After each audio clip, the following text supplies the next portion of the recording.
Largely in my first term. Some of it was stupidly given away to Afghanistan. For what reason? Nobody can figure that one. But it was still a relatively small amount of what, if you compare. The concept of what they did, however, is just incredible. But the country is doing well. We're respected all over the world like never before, probably. We went to NATO, as you know, and they went from 2% to 5% of GDP. Nobody expected that. And the difference is they didn't pay the 2 and they paid the 5. So, and as you know, we are selling a tremendous amount of equipment to NATO. We're not spending any money, we're making money, but I don't want to talk about making.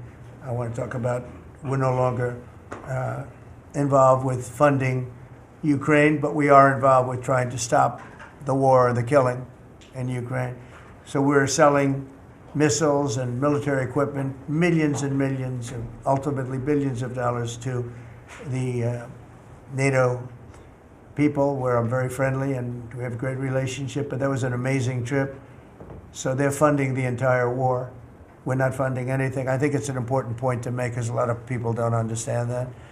And we will continue to do that, and we're trying to get as much as we can for them. They want the American product. The American military product is by far the best in the world, and that's what they want to get. They have lots of options, but that's what they want to get. So the factories are doubling up and tripling up where they make the Patriots and other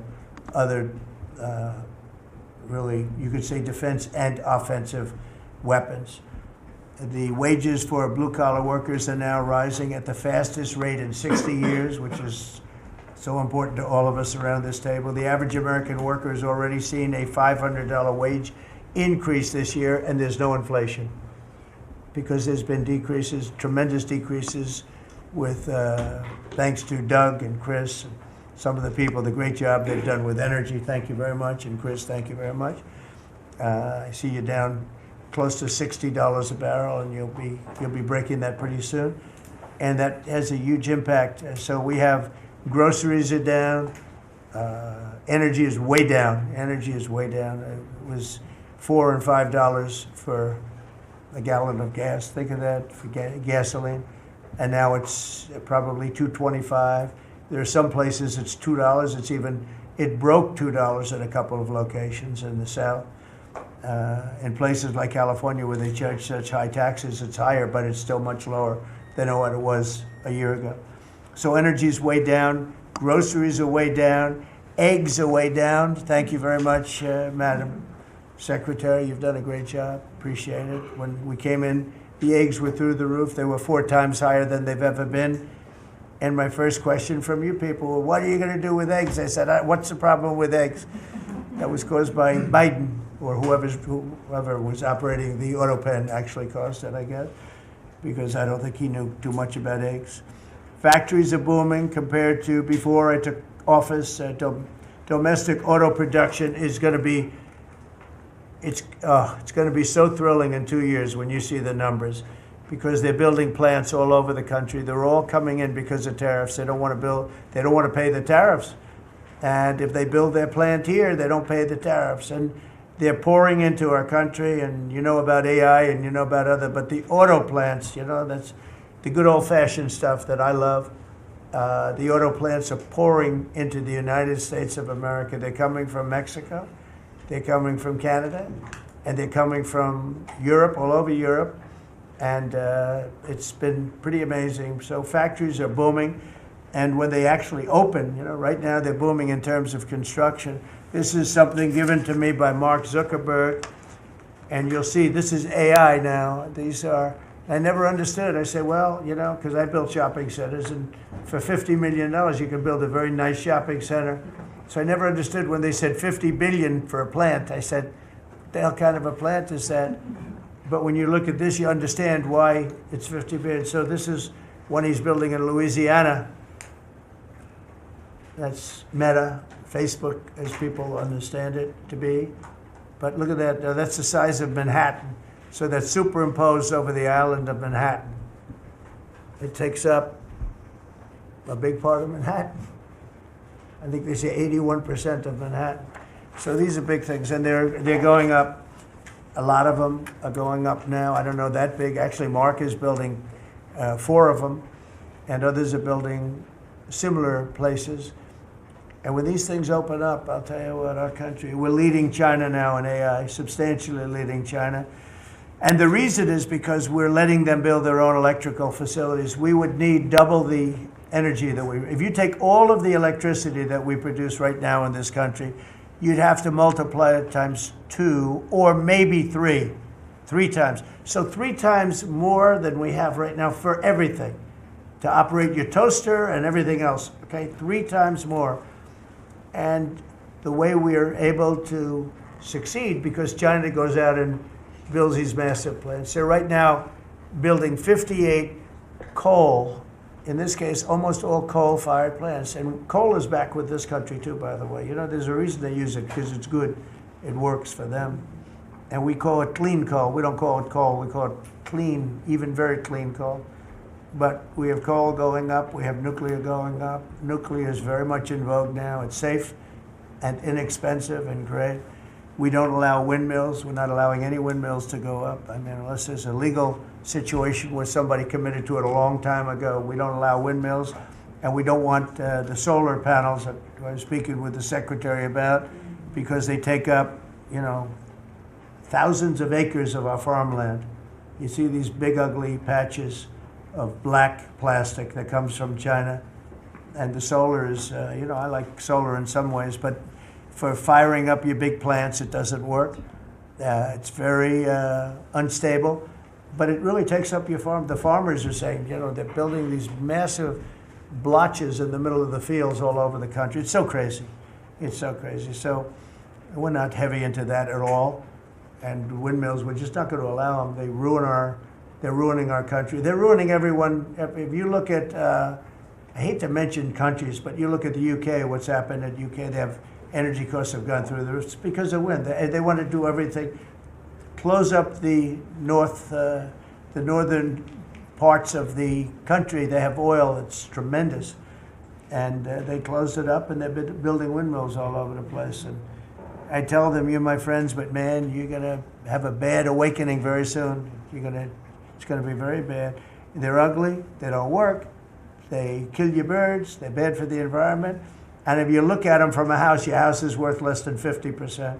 So I'm trying to have people learn about wind real fast, and I think I've done a good job, but not good enough, because some countries are still trying, and they're destroying themselves. Those are countries that are really destroying themselves. I hope they get back to fossil fuel, because right now, Chris, whether we like it or not, fossil fuel is the thing that works, and then you can add nuclear with it and other things, but fossil fuel is what works if we're going to fire up those big monster factories.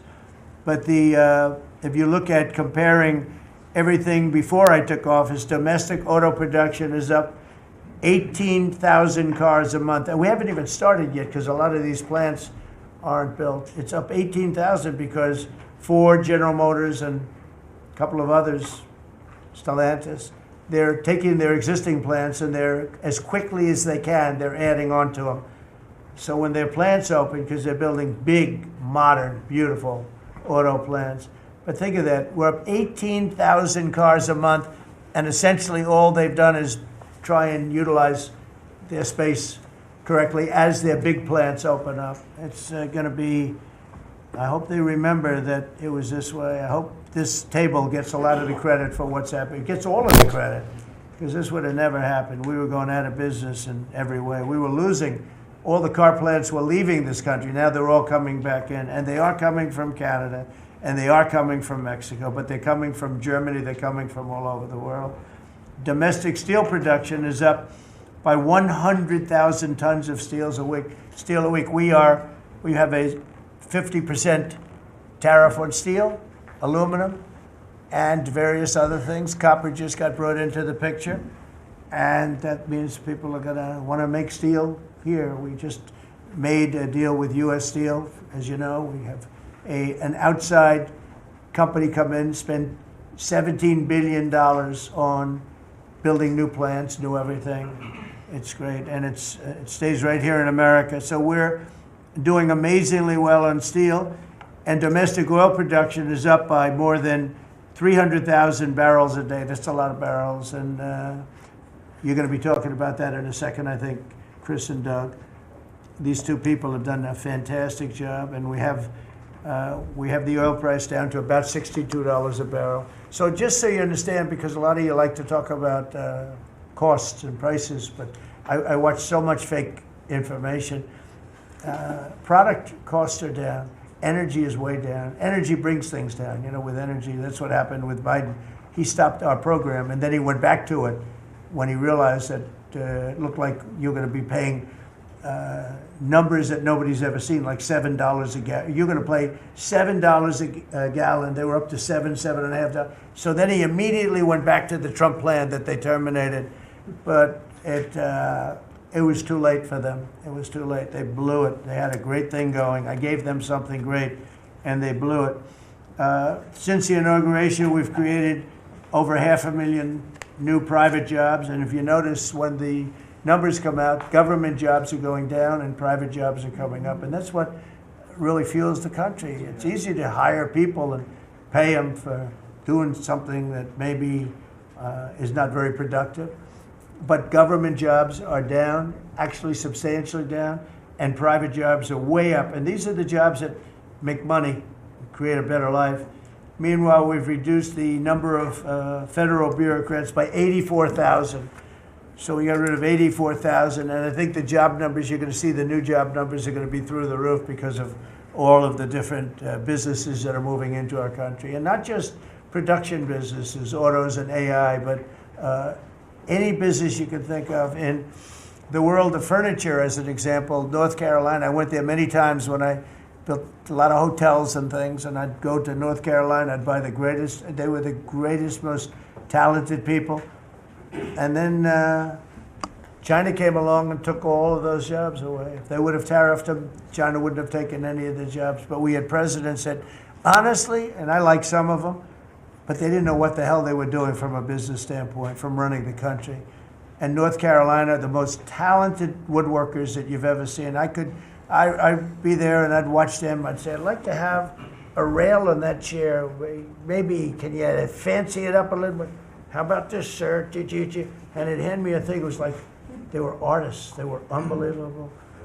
And that business was stolen from us by others, not only China, but by others. All of a sudden, you're ordering your furniture from China. It was not even close to being as good, but they couldn't compete with it. If we would have said costs 100% or 200% tariff, you wouldn't have lost one job. It's so sad. But we're going to rebuild North Carolina furniture and other places, South Carolina too, to a lesser extent. They make furniture. But furniture, we're going to put a very substantial tariff on. We've already announced it. It'll be done pretty quickly. And when that happens, everyone's going to start. I just tell you, North Carolina, go out and start getting the grandchildren and the children, start teaching them, because some of those incredible artists that I knew as young people, they're older people now, but they still have the talent and they have time left, but they're going to be teaching their sons and their daughters and their grandchildren, and it's going to be a beautiful thing to see. It's going to happen like magic. It's going to happen without question. It's not like, gee, I hope it happens. It's going to happen. The results of Ford that just announced it's going to create 4,000 new jobs, American jobs. Hyundai, 14,000 jobs. General Motors is moving production of the Chevy Blazer and Equinox from Mexico back to the United States where it belongs. Don't forget, we lost 55% of our auto production over the last 35 years. 55%. We were the auto capital of the world. Like there was nobody even think about challenging us. We lost 55% of it to Mexico, Canada, China, a lot to China, and other countries. And it's all coming back. We will be bigger. A couple of years, we'll be bigger than we ever were. We'll be more dominant. We'll be bigger. We make great product, too. We're starting to make really great product. We're going to be bigger than we ever were. We're going to be at the level that it was when we were the only one that really, we sold to the world. And we're going to be back selling to ourselves and other parts of the world. It's not going to be the same, but it's going to be equally as important as it was in the heyday 30 years ago. But we lost more than 50% of the automaking capacity. In fact, the unions, the auto unions, As you know, the top guy didn't know me, didn't like me, and now he likes me. He says, man, I can't believe what Trump has done. But the auto workers voted for me. They understood better than anybody else. The auto workers, the Teamsters voted for me. Teamsters are great. They all voted for me. No Republican has ever gotten the support of the Teamsters and the auto workers. And now the head of the auto workers, I mean, it's so amazing. I watch them on television there. They can't even believe what happened. And I told them all what was going to happen. We secured new market access for American agricultural exports all over the world. Our secretary is doing a great job. Thank you, Brooke. And we have negotiated historic trade deals with the United Kingdom, China, Indonesia, Vietnam, the Philippines, Japan, South Korea, who was here yesterday, and the European Union. Foreign nations are now paying hundreds of billions of dollars straight into our treasury, and numbers that nobody's ever seen before. As you know, we made trade deals with a lot of countries, and many of those countries, just to be able to sit at the table, are paying us hundreds of billions of dollars. We made a trade deal with the European Union. They were rough on us for a long time, and now we have a very good deal. We made that with them. Trillions of dollars is coming into our country. Trillions. Far beyond billions, trillions of dollars. Wouldn't you say, Scott? Yes, sir. And in a short period of time. They have to buy $750 billion worth of our energy product. Energy is great. We have more than anybody else, so we're using it. But the European Union is a done deal, and Japan is done. And, I heard there was a problem with South Korea, but we met yesterday, and they're done. We didn't do anything. We just kept the same deal. He honored the deal. They wanted to see if, I don't even want to say it, but they wanted to see if they could do something. But they honored the deal, which is nice. And we cut the previous record-setting trade deficit, I hear just came out. We cut it in half already. We haven't even said, we've only been here really for a few months because, you know, it takes you a little while to fix up the Oval Office and do those things. prepare for the battle, right? So we really only been here for a very short period of time, and we cut the trade deficit in half. Is that right? That's fantastic. I didn't even think we were going to do that. And remember, these are things that are being built. These things are, you know, all these numbers up here, they're not open yet. When they open, you're going to see things happen in the United States that nobody's ever seen before, including our country in its heyday. And I had the greatest economy in the history of our country my first 4 years, despite COVID, which was a very unfortunate situation for the whole world. We did a great job with it, never got the credit for the job we did. Operation Warp Speed, people say, is one of the greatest achievements ever in politics or in the military, because it was almost a military procedure. But everybody, including Putin, said that Operation Warp Speed, what you did with that, nobody can believe it. And we did a great job, but it was a horrible, horrible pall over our country. We had a very dark cloud over the world. That was a very, very bad thing that came out of Wuhan, which I said it came out of Wuhan. That's where it came from. And China suffered greatly, but everybody did. But we did a good job with that, as good as you can possibly do, and we came back, and now we're stronger than ever before.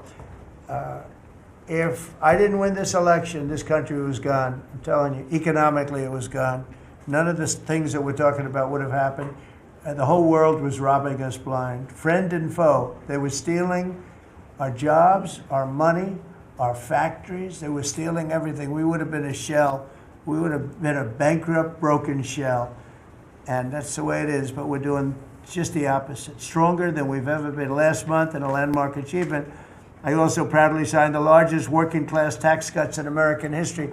So the bill that, I'm not going to use the term great, big, beautiful, that was good for getting it approved, but it's not good for explaining to people what it's all about. It's a massive tax cut for the middle class. It's a massive tax cut for jobs.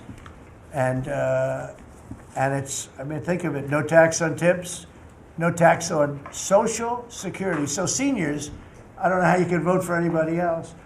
And, you know, just think of that. And no tax on overtime. So you work overtime, you don't have to pay tax on overtime.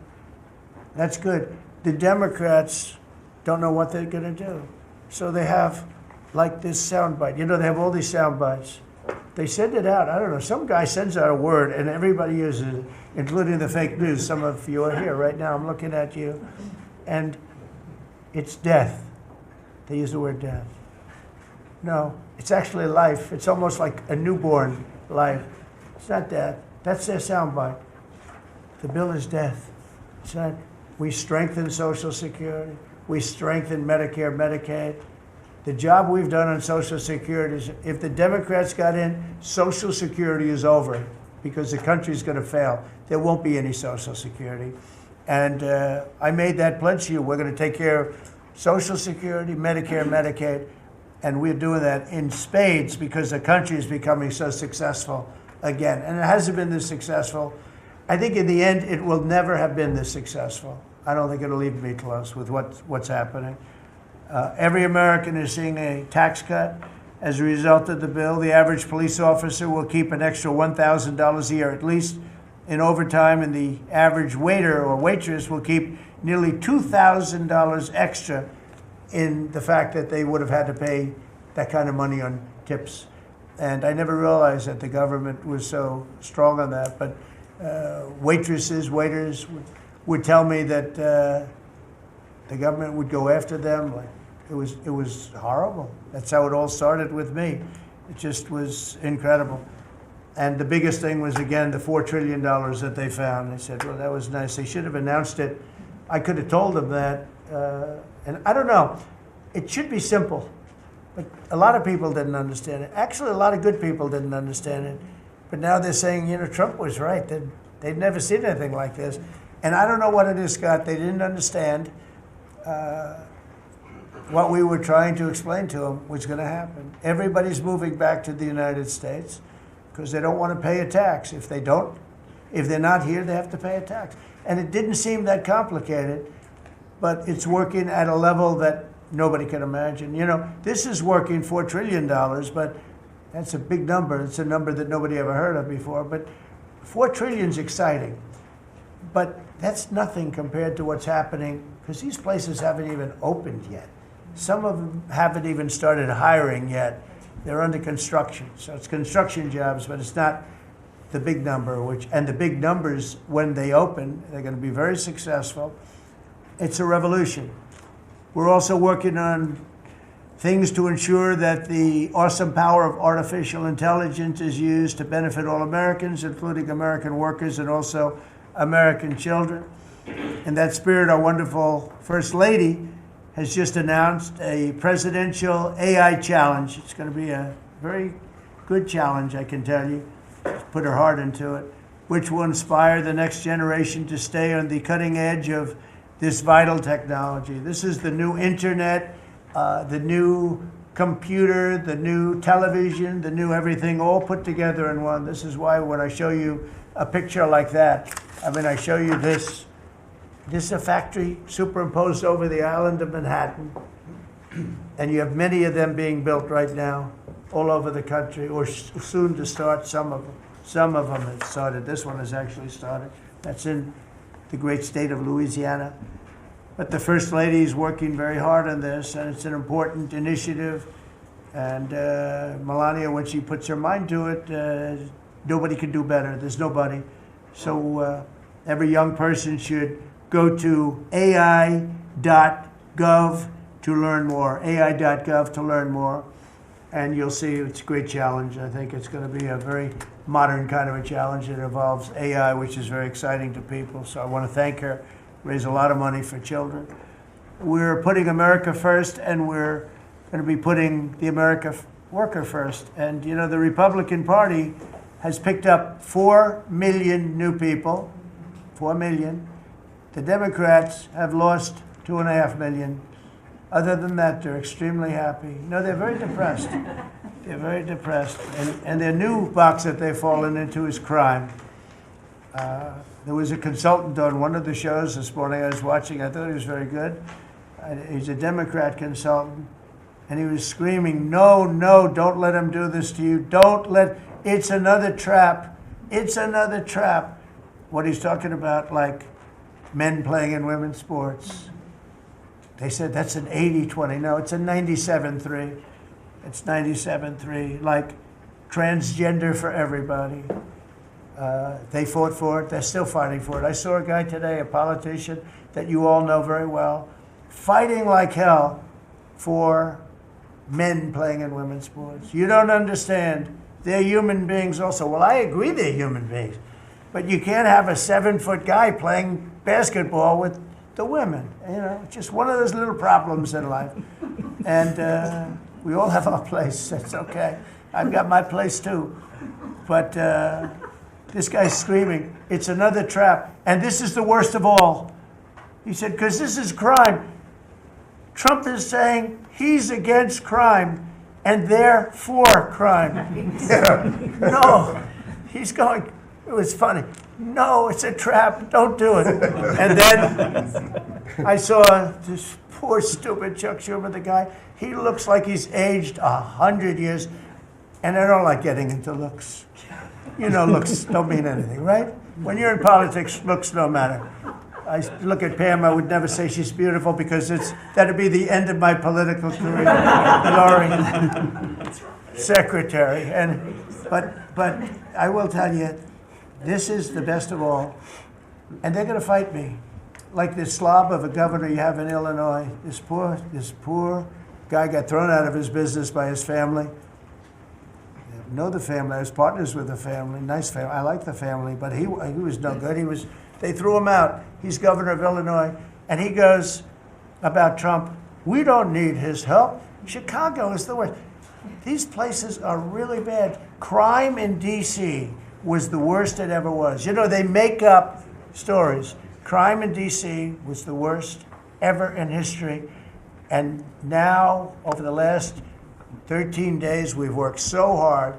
We've taken so many, there are many left, but we've taken so many criminals, over 1,000. I watched a man from Maryland who said to me, I mean, sir, you're the greatest president. You're doing an unbelievable job. What a great job. Governor Moore, has anyone heard of him? Mm-hmm. He's another hopeful for president. I don't think so. But I met him, and I didn't realize it was on camera. Did you see they caught him on camera? I was at a game, I don't know, like the Army-Navy game or something. And I met him in a hallway. And as usual, you do your job very well. One of these great cameramen had it on tape. But I met this gentleman. I never met him before. Sir, you're doing a great job.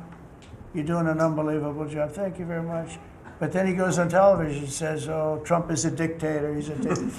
And a lot of people have been, so the line is that I'm a dictator, but I stop crime. So a lot of people say, you know, if that's the case, I'd rather have a dictator. But I'm not a dictator. I just know how to stop crime. And you would think that Illinois would have such a problem with crime, such a bad governor. He should be calling me, and he should be saying, could you send over the troops, please? It's out of control. It's out of control. In New York, it's out of control. Not as bad as Illinois, by the way. Not even close. In California, you would have not had the Olympics had I not sent in the troops. We sent in the National Guard. They did a fantastic job. We have the Olympics. We have the World Cup coming. I got them in my first term. And I was really sad because I said, oh, boy, I got them, and I won't be president. And little things happen. Thank you, God. Thank you. Little things happen. Think of it. You could ask Johnny. Johnny would tell you, he's the head of World Cup. He's a great guy, too, great commissioner. But he's the head of the World Cup. He said, Trump is the only reason we're doing this. And the sad part is that I was not going to have it. I would have to be, probably I wouldn't have even been invited to the game, depending on who's president, right? And I got that. I did not get 250, okay? The 250th anniversary, I did not get. I'd like to claim it, if I might, but I did get that. That was whether I was president or not, it was still 250. I'd like to take credit for it. What I will take credit for is we're going to have a better celebration under Trump than you would have had under some stuff. That I'll take care of. We're going to have a safer place, Christy, because of you and Tom Homan and everybody, right? But, so we have 250 coming up. We have the World Cup coming up, which is like having 45 Super Bowls. and we have the Olympics coming up. So we're going to have a very exciting 3.5 years remaining. We're going to have a very exciting. It's going to be done. It's going to be done properly. So I just want to tell you, our country's in incredible shape. Our military is strong and powerful and respected. We had some fantastic decisions from the Supreme Court that let us put the people into the military and other businesses that are best for the job, as opposed to some woke reason that was killing our country. That was a very strong, very powerful. You can now go into a company based on your ability, as opposed to being forced in based on some factor that cannot make our country great. That was a big decision, very, very big decision. And we've had a lot of great decisions, and we've all made some great decisions sitting around this table. I want to thank Scott. Unbelievable what's happening financially with you and Howard. And Vice President's involved in everything, and he's been great. And Marco has been, really, I think you're born for this job. I don't think you should ever run for another office. I don't think you should, really. You're so good at this. He is so good. And everybody likes him, everybody likes him. But everybody, much more importantly than like, I think you would say, is respect. They respect Marco. They respect all the people around the table. So what I'd like to do is, I'd like to go around the table. You seem to like it. Your audience seems to like it based on ratings. And I want to mention, about crime, because we have a young lady here, Iris, of Epoch Times. You're Iris, aren't you, huh? And I heard you were very savagely mugged in the city, and I'm not going to let that happen under this administration. That was last year. And would you like to mention what happened? Of course. So first of all, thank you, Mr. President. Do you want to listen to this? For having me here to share my story to the room and to the broader public. My name is Iris Tao. I'm a White House correspondent for NTD, the sister media of the Epoch Times. So more than 2 years ago, it was a Saturday morning in broad daylight. I was on my way to work, and a young man with a black ski mask pointed a gun at my face and threatened me to hand over my phone, my wallet, my laptop, and everything else. And when I refused, he used the butt of his handgun to strike me across the face, in the cheek, or what some people call pistol whip me, before running away. And that has deeply traumatized myself and my family. Ever since, I've never dared to walk in the street of DC at night, ever. And my family was extremely worried. So, Mr. President, thank you so much for what you're doing right now. Thank you for being honest. Such incidents involve not just me, but also my family. If he had shot me, I could have died right there in the middle of nowhere without my families or my friends knowing, at the age of back then, I think 23. Right. Just starting my career here in DC without even starting a family. But now I'm very blessed to have this opportunity. So you had a gun pointed at your head, and you probably figured that he's going to pull the trigger, because these are animals that don't know what the hell, they couldn't care less. The pulling the trigger to him is a very minor event, and I'm sure he's done it before. So how did you, and you did refuse to give it, which would probably, maybe somebody would say that was not the right decision, right? Right. But you refused, but I understand that. So, and then he hit you real hard. Yes. It's really amazing that you weren't shot. That was. I'm very blessed, and that's why having this opportunity to stand here to share my story today. One, I'm very grateful for God for allowing me to still survive to this day, but also to Mr. President. Thank you for now making DC safer. Thank you very much. For us, for our families, for my parents, on my behalf of my parents, and now my baby on the way. Thank you so much.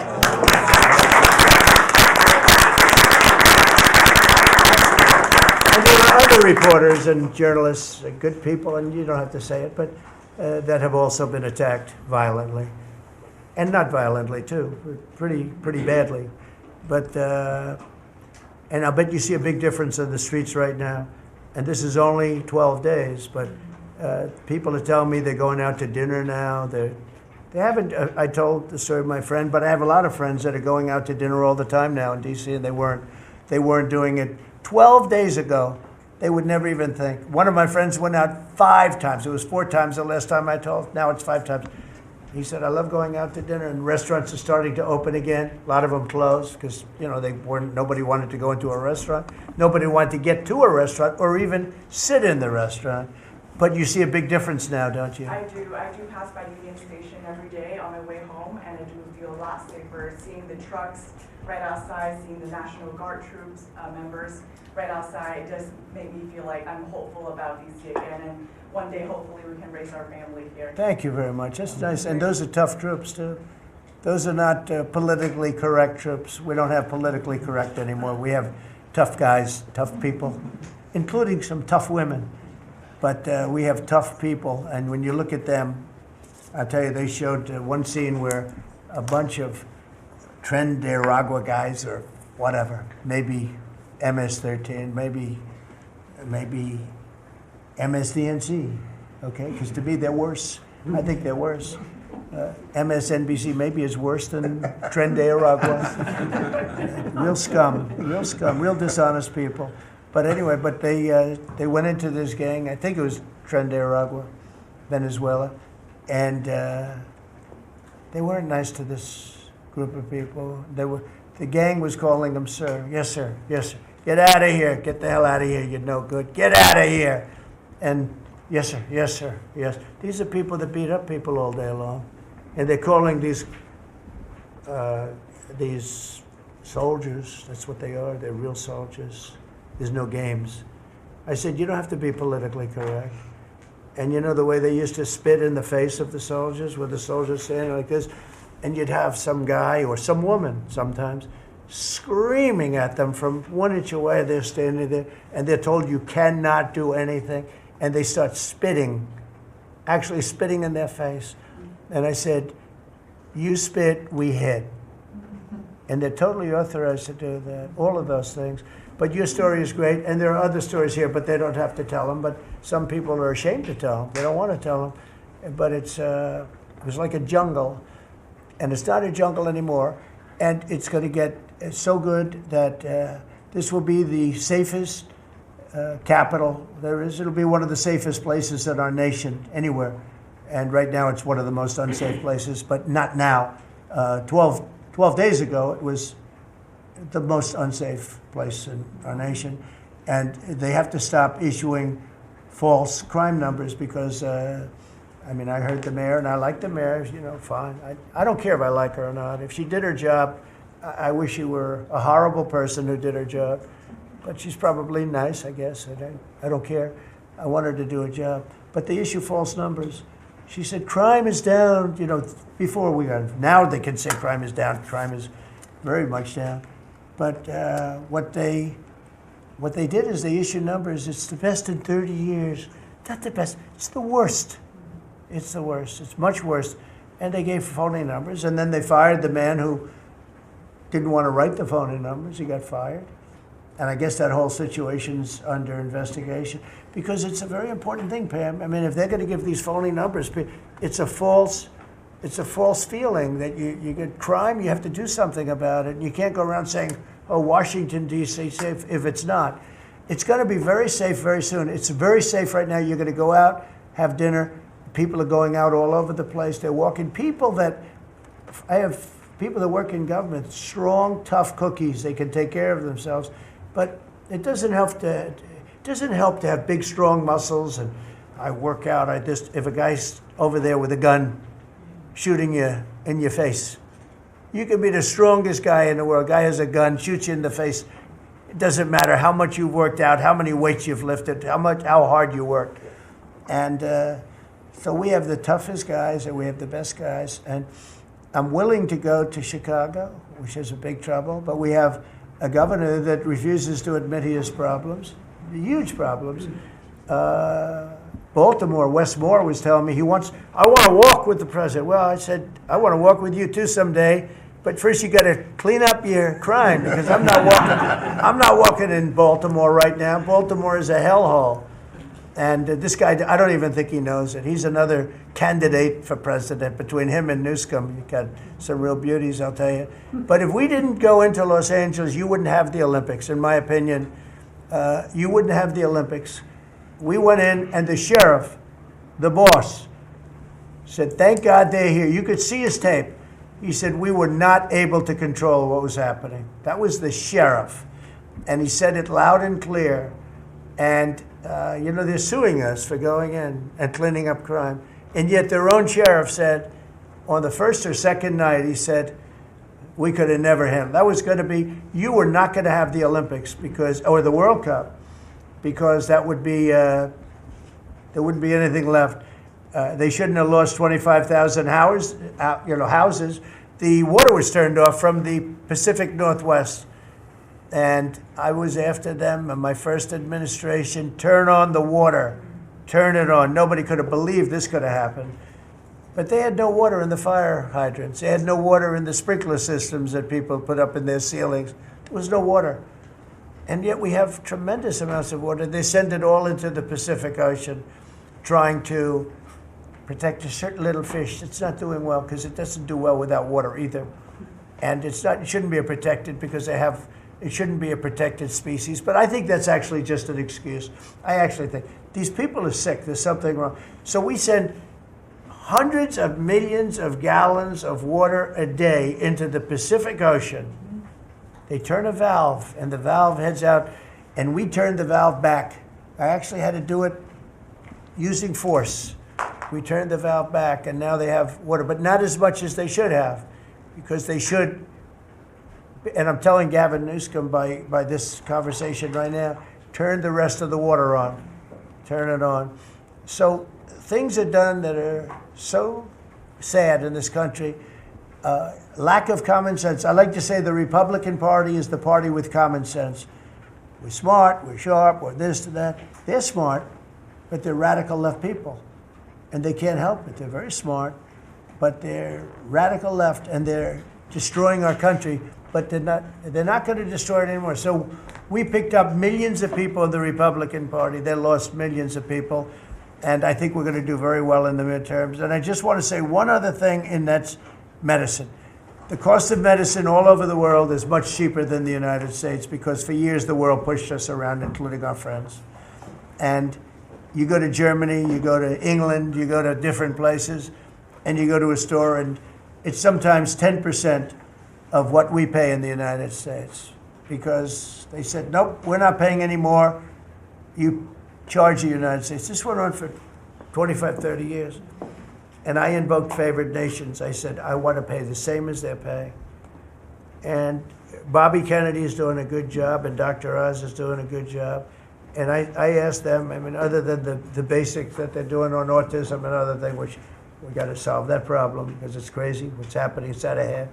But this is the most important thing that can be done, is favored nations, Bobby. And we're not talking about a 25% cut or a 50. We're talking about a 1,500% cut, because people go to Europe to buy drugs, and they come back with drugs, prescription drugs, normal, not, I don't mean the bad drugs, I mean prescription drugs, because you can buy them for 10%, 15%, 20% of what.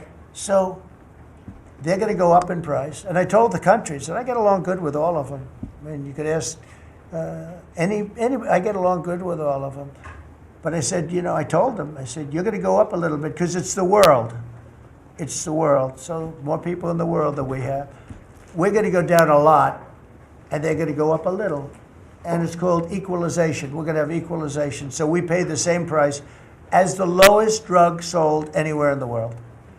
And I think, Bobby, that's going to happen pretty soon. The companies are ready for it.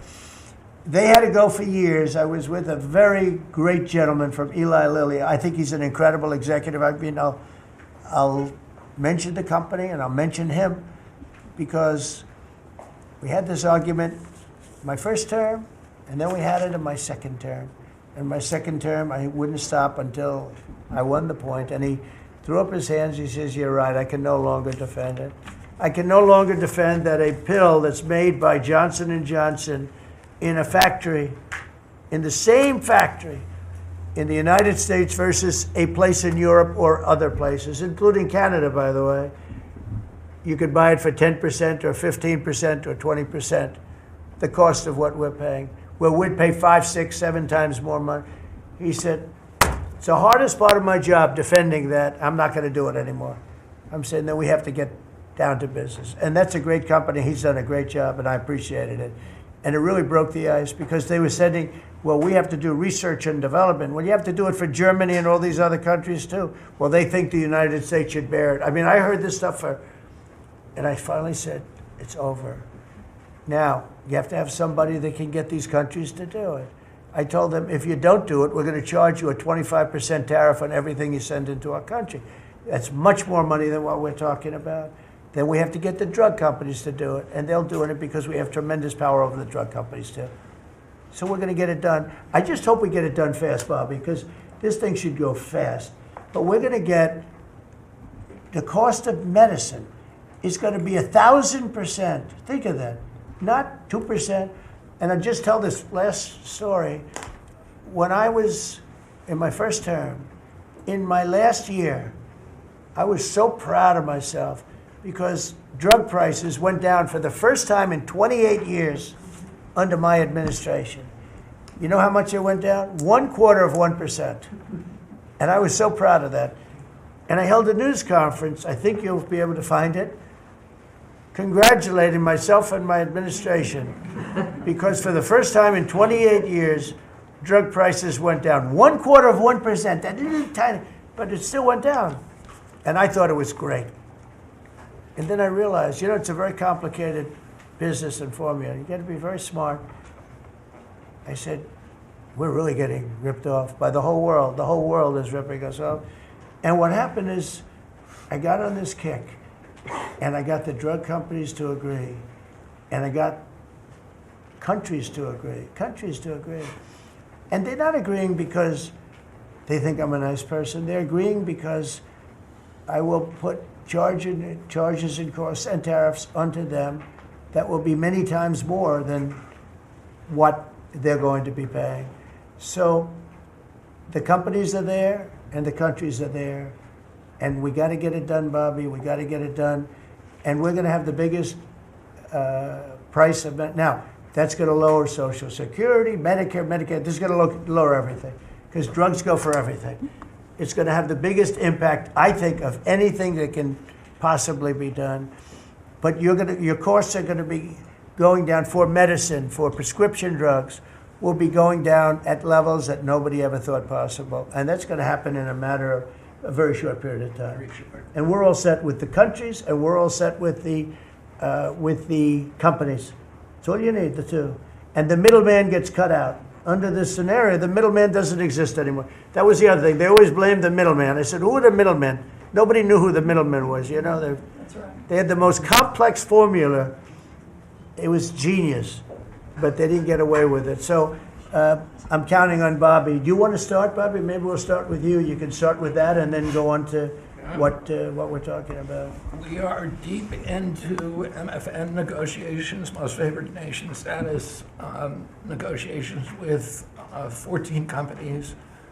Howard Lutnick is a breath of fresh air, and I think he's going to help us get across the finish line with the leverage that we have from tariffs. They're smart. Don't let them get away with it, Howard. Well, the combination of Bobby's MFN and the 232 pharmaceuticals, which we launched together, Right. When you put those two together, it really gives Bobby the tools to go execute your plan. So I'm supporting Bobby as he executes his plan. Good. Right? Yes. And this cabinet meeting is supposed to be about working Americans and bringing jobs back to this country, and particularly rural America. And I want to mention the big, beautiful bill. Right now, we spend 7% of Medicaid dollars on rural hospitals. So they're getting the short end of the stick. It's about $19 billion a year. Under the Rural Transformation Program, we give them an extra $10 billion a year. So we're raising an infusion of cash to rural hospitals and rural communities by 50%. It's going to be the biggest infusion in history, and it's going to restore and revitalize these communities. And we can't survive as a nation if we don't honor our rural communities, which are the source of our values, our virtues, our character, our economy, our food. And you are bringing that back. You are bringing those communities back. I wanted to talk, because you mentioned the wind farms, we now have an interdepartmental coalition, a team, which is Doug Burgum and Howard Lubnick and Chris Wright and Pete Hegseth. We're all working on this issue. And Lee, sorry, Lee. We're all working together on this issue. We're meeting together. There are right now 11 wind farms planned that were launched during the Biden administration. Between Maine and Virginia, it's 1,130 towers. These towers are twice the size of the Washington Monument. The blades on them They're are... massive. It's so crazy. The Go ahead. blades are 350 feet long, one blade. One of these blades blew up on Nantucket last summer, and the water was filled with shards of glass, of sharp glass, so it's dangerous to swim. They had to close the beaches, but they have indemnified themselves so the local communities can't sue them. None of these projects are bonded. If you build an oil derrick in the Gulf, you got to put a bond down. There's no bond for dismantling them, and that's one of the tools that Doug is now using to challenge some of these projects. None of the cost of energy from these projects is 39 cents a kilowatt hour. The average cost in this country is 17 cents per kilowatt hour. And natural gas is 3 cents. Right. So it is the most expensive energy. I've been representing commercial fishermen for 40 years. They are so excited about what you're doing, Mr. President, because their fisheries are being wiped out. As soon as they begin construction, the groundfish fisheries just disappear. The fish leave the area. They've killed 160 whales in the last 2 years. So they're wiping out the whale population, the Atlantic whale population, the big whales, the minkies, the gray whale, or the humpback whales, the right whales. And you are going to save the whales on the East Coast because of this. And you're going to save these economies that are based upon commercial fishing. I'll say one other thing about fishing. We are now, the South Asian nations are now dumping shrimp on our country. The shrimp is heavily contaminated. We just stopped a shipment that was contaminated with cesium-157, which is radioactive. They're farming these shrimps, and they use bactericides and antibiotics and all kinds of chemicals, and the shrimp are so contaminated that the European nations won't take them, so they're dumping them all here, and they're putting out of business. We have the most sustainable, highly regulated fishery in the world. What our fishermen do is a good thing. And all of the trawlers in the Gulf and Alaska are being shut down because we're getting shrimp dumped here. So we have now increased FDA inspections of shrimp to make sure that Americans are not buying and eating contaminated shrimp and putting our shrimpers out of business. I talked just very briefly, we have an historic agreement on pre-authorization. We brought together 80% of the insurance industry, which has agreed to, for 80% of diseases and injuries, to give immediate pre-authorization so that when you go to your doctor's office and he prescribes you a new knee or whatever it is, you will immediately know whether your insurance company is going to pay for it. This is an historic agreement. People have been trying to do it for decades, and we, because of your leadership, brought the insurance industry together and got them to voluntarily agree to do this. Similarly, we've made another historic agreement with personal health records. The 60 biggest tech companies in our country have all agreed to allow Americans for the first time access to their personal data, which they own, which these companies have been monetizing without permission. You're going to be able to see by next year all of your health records on your cell phone. It's going to save lives. It is going to fuel an infusion of technology into that space where people can access those records. They can compare their diet to what they personally need, and we'll have personalized medicine. We are doing price transparency. You passed this during your first term, and then the Biden administration refused to enforce it. We've now brought at HHS, under your leadership and my leadership, more enforcement actions than during the entire 4 years of the Biden administration. Right. So we're going to have that kind of price transparency. I'm working with Linda on forcing medical schools. And the MCATs, the people who administer the MCATs, the people who do accreditations, to put nutrition into medical school education. Right now, 25% of the doctors in this country do not feel competent to give nutritional advice. 70% of diabetes cases can be reversed or ended if you just change people's diets, and the doctors don't know how to advise it. They only know how to prescribe the drugs. We're going to change that, so if you come out of a medical school under the Trump administration, you are going to know about diet. And then finally, most importantly, the Pete and Bobby Challenge. I want to give an update. I got 5 minutes and 48. It's 100 push-ups, 50 pull-ups, and you try to do it within 10 minutes. I got 5 minutes and 48 seconds. Pete beat me. I'm still bitter at that. 5 minutes and 25. The cabinet leader is Scott Turner. You beat me. That's good. 5 minutes and 15 seconds. I'm waiting for reports from the rest of the cabinet. The only exemptions currently existing is if you can hit a 50 at Bedminster, which President Trump did with Bryce and DeChambeau, so he's the only one exempt in this room. That's great, Bobby.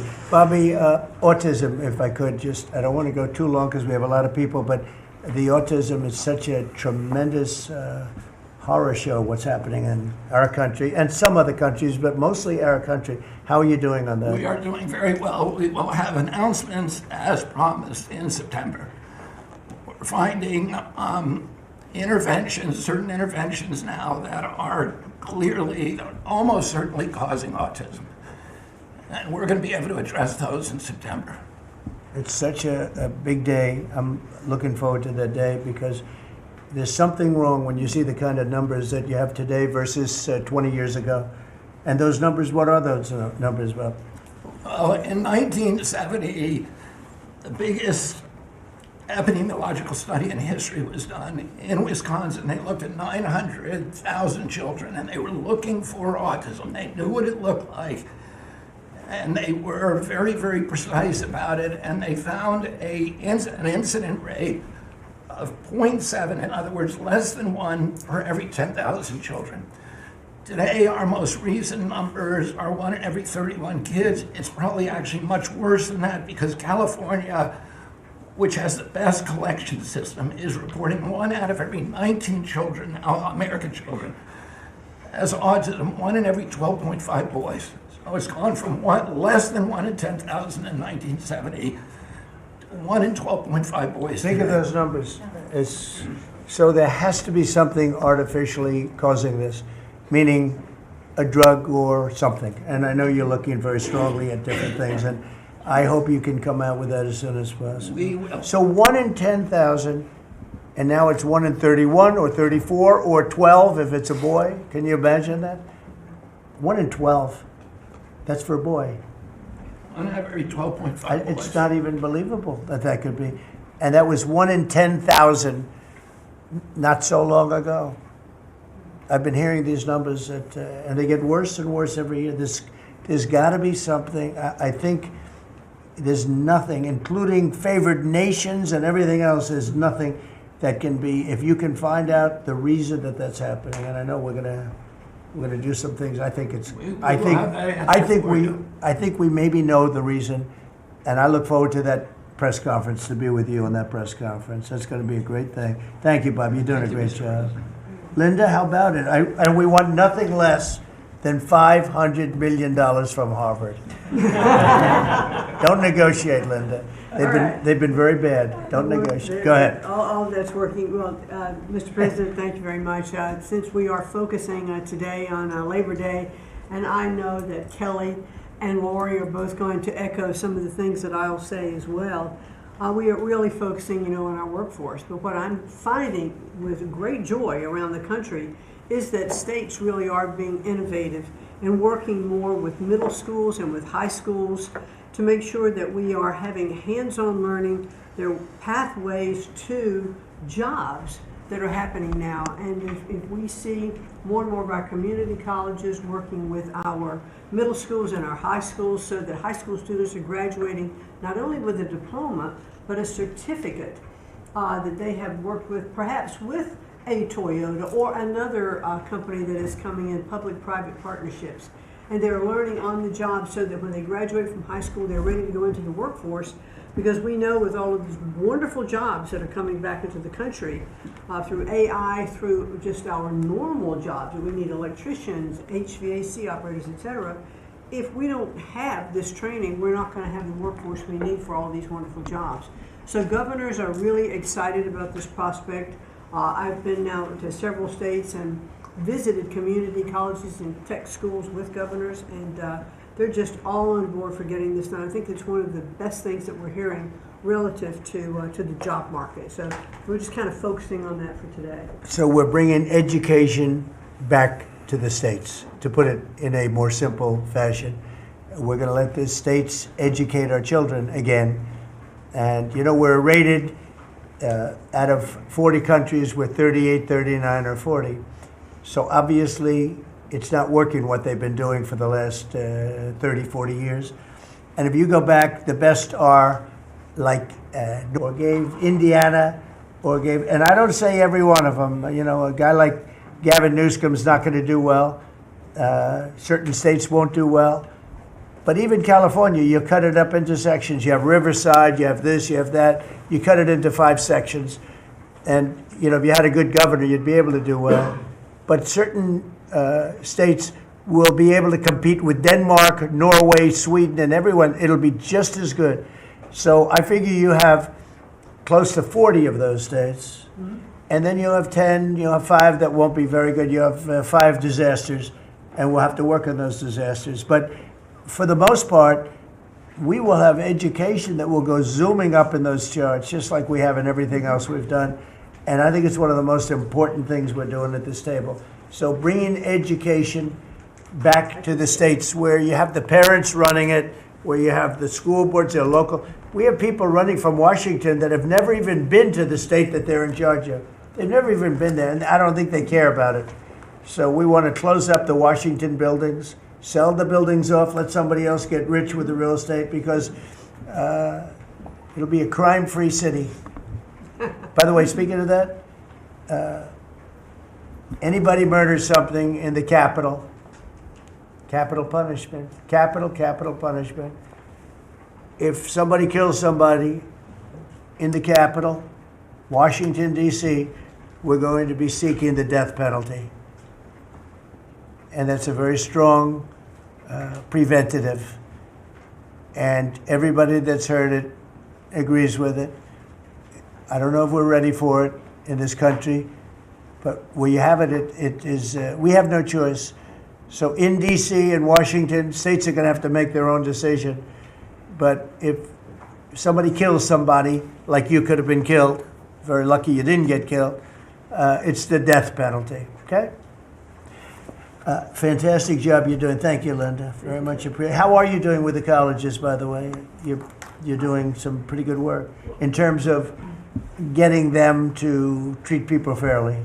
Well, interestingly enough, since we've been negotiating with some of the Ivy League schools, I have presidents of universities calling every single week. They want to sit down and talk to us about all of the steps that they are taking, because they would like to not come under the same investigative program, and so it is having its desired effect. That's great. So if you fire a shot across the bow, and the big guys, people kind of step in line and know you mean business, and we have teeth in these agreements, and I'm proud of the work that we're doing there. Well, they misbehaved, and some of these schools are getting billions and billions of dollars, and they misbehave, so that's it. And so one way or the other, we're going to win that whole thing. It's going to straighten them out. Okay? Thank you. Great job. Lee, please. Mr. President, the Trump EPA has a special Labor Day message to America's workforce, especially our auto workers, our coal miners, our steam fitters, our pipe fitters, and the list goes on. See what a difference a year makes. A year ago, the way that the Environmental Protection Agency was operating, the choice was made to protect the environment. We would have to strangulate the economy. That's the way that the EPA operated for years. There was a binary choice. We had to choose one or the other. The Trump EPA completely rejects that. See, we choose to protect the environment and grow the economy. And a very special shout out to Russ Vogt and his team at the Office of Management and Budget. We give him a lot of work.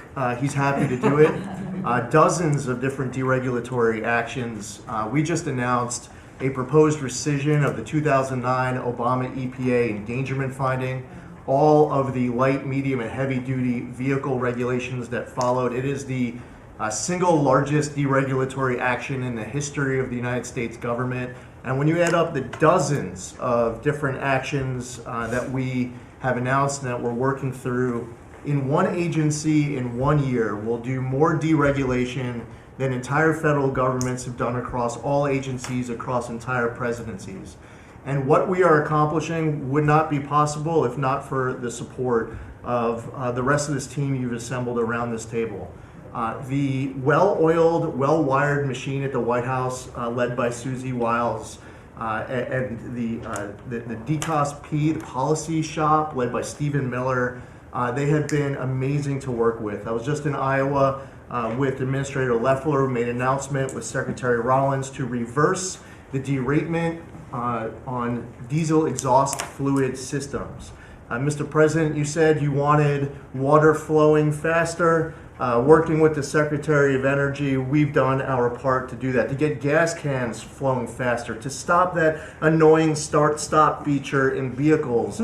See, people out there might say, well, why are you focused on all of these little things? If it's little to you, it doesn't mean that it's not a very big deal for millions of other Americans.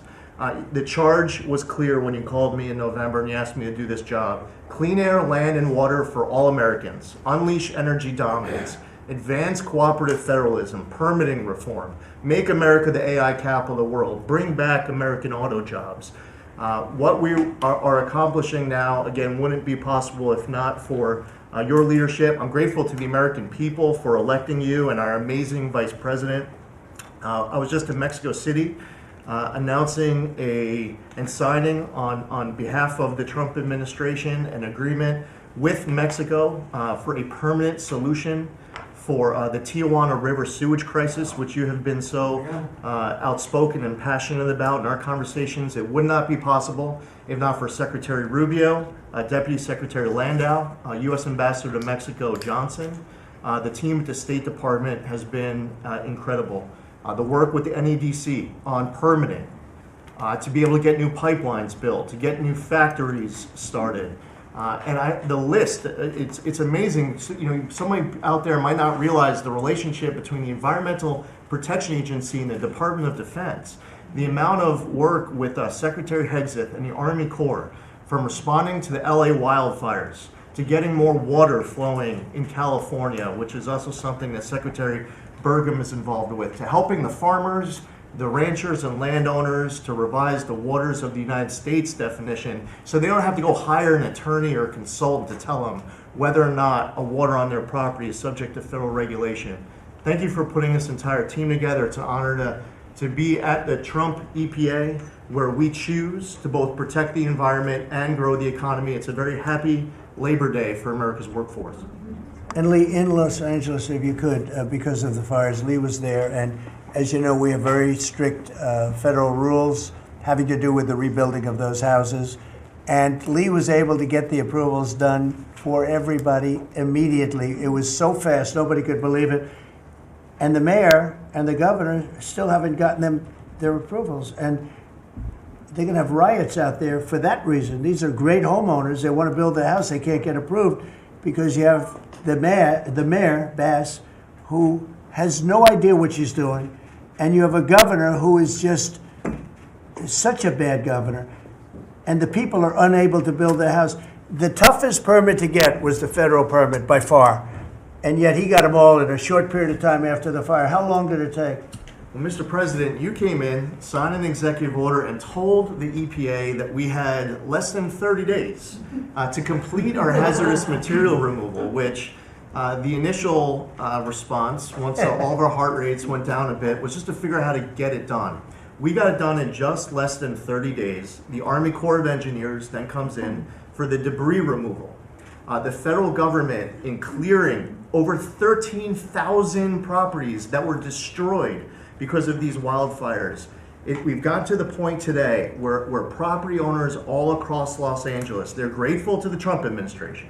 They're happy that we did our part, but they are desperate to rebuild. And there is not a single green light approval that they are waiting for from the Environmental Protection Agency. The EPA and the Army Corps of Engineers proudly have done our work. It's important for those local officials to let these property owners build on their land. It's their property. It doesn't belong to the mayor of Los Angeles. And they need to represent their people better. They're ready to build. When will they have their permits from Los Angeles? Well, here's the problem, Mr. President, is that they have been ready since the moment we were done with the federal part. I mean, well, I was visiting a week after. Actually, I thought my first trip was going to be to Los Angeles. However, the moment I got confirmed, the vice president said, "You're going to East Palestine right away." So that actually ended up being the first visit because the vice president's so passionate about that from the great state of Ohio. Then we went to Los Angeles from there. We're talking about the beginning of February, where we were meeting with property owners already. They were already all set up. They had the contractors. It was the beginning of February, and they were waiting for green lights from Los Angeles to be able to go onto their property and start rebuilding. Some of the same people who were waiting for a green light ready with the contractors at the beginning of February are still waiting now in the middle of August. Let these Californians rebuild. And they're talking about also taking away some of the properties and building low-income housing on those properties. They're going to have problems like they've never had before. These people don't know what they're doing. So we have all our permit. Everything the federal government has to do was done long ago. They should have been. I went to a town hall with Lee, but we were there, and the mayor was saying it would take 2 years, maybe 3 years to get this approved. I said, no, not 2 years, 2 days. They should have it in 2 days. And I toured the site, and I met 100 homeowners, all standing in front of this site a couple of days after the fire, and they were ready to go right then. They wanted to just build right then. And the city won't let them do it. I don't think it's that they won't. I think they're incompetent, okay, to be honest with you. I think they just don't know how to go about it. It is so badly run by Newscomb and by Mayor Bass. Mayor Bass, she was in Africa during the fire. She knew the fire was starting to rage, and she decided to take a trip to Africa.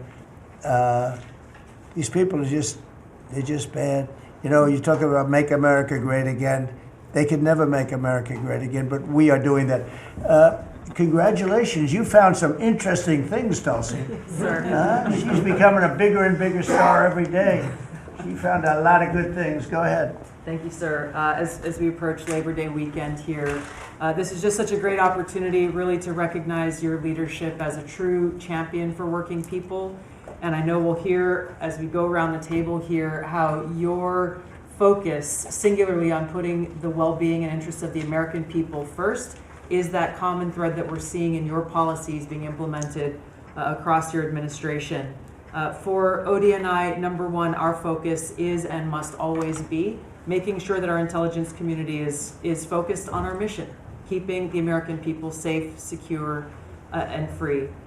We're doing great work on this front. I'll point out our National Counterterrorism Center, led by Director Joe Kent, are working across different agencies with Homeland Security, DEA, FBI, and others to catch terrorists, both those who are trying to come into our country, those who may already be in our country. They are finding the worst of the cartel bosses and making sure that they're not able to continue to wreak havoc and terror in our communities. Secondly, Mr. President, you have charged me with the mission of finding the truth and telling the truth to the American people. And we've exposed some of the worst examples of the weaponization of intelligence in the last several weeks. I will continue down that mission and that path wherever it leads. Transparency, telling the truth, is what will drive true accountability for the American people who deserve nothing less. And lastly, Mr. President, all of us are charged with being good stewards of taxpayer dollars. I've gone through a reorganization for ODNI that we've announced in the last week. We've cut nearly half of redundant, unnecessary functions within ODNI, saving taxpayers over $700 million a year. We will continue focusing on our core mission in keeping the American people safe, and appreciate your leadership and your focus on this most critical task. And you've also found many bags of information. I think they call them burn bags. They're supposed to be burned and they didn't get burned, having to do with how corrupt the 2020 election was. And when will that all come out? Mr. President, I will be the first to brief you once we have that information collected. But you're right, we are finding documents literally tucked away in the back of safes in random offices, in these bags and in other areas, which again speaks to the intent of those who are trying to hide the truth from the American people and trying to cover up the politicization that was led by people like John Brennan and James Clapper and others that have caused really immeasurable harm to the American people and to our country. Great job. Thank you. We look forward to hearing it. The public looks forward. Thank you very much. Administrator?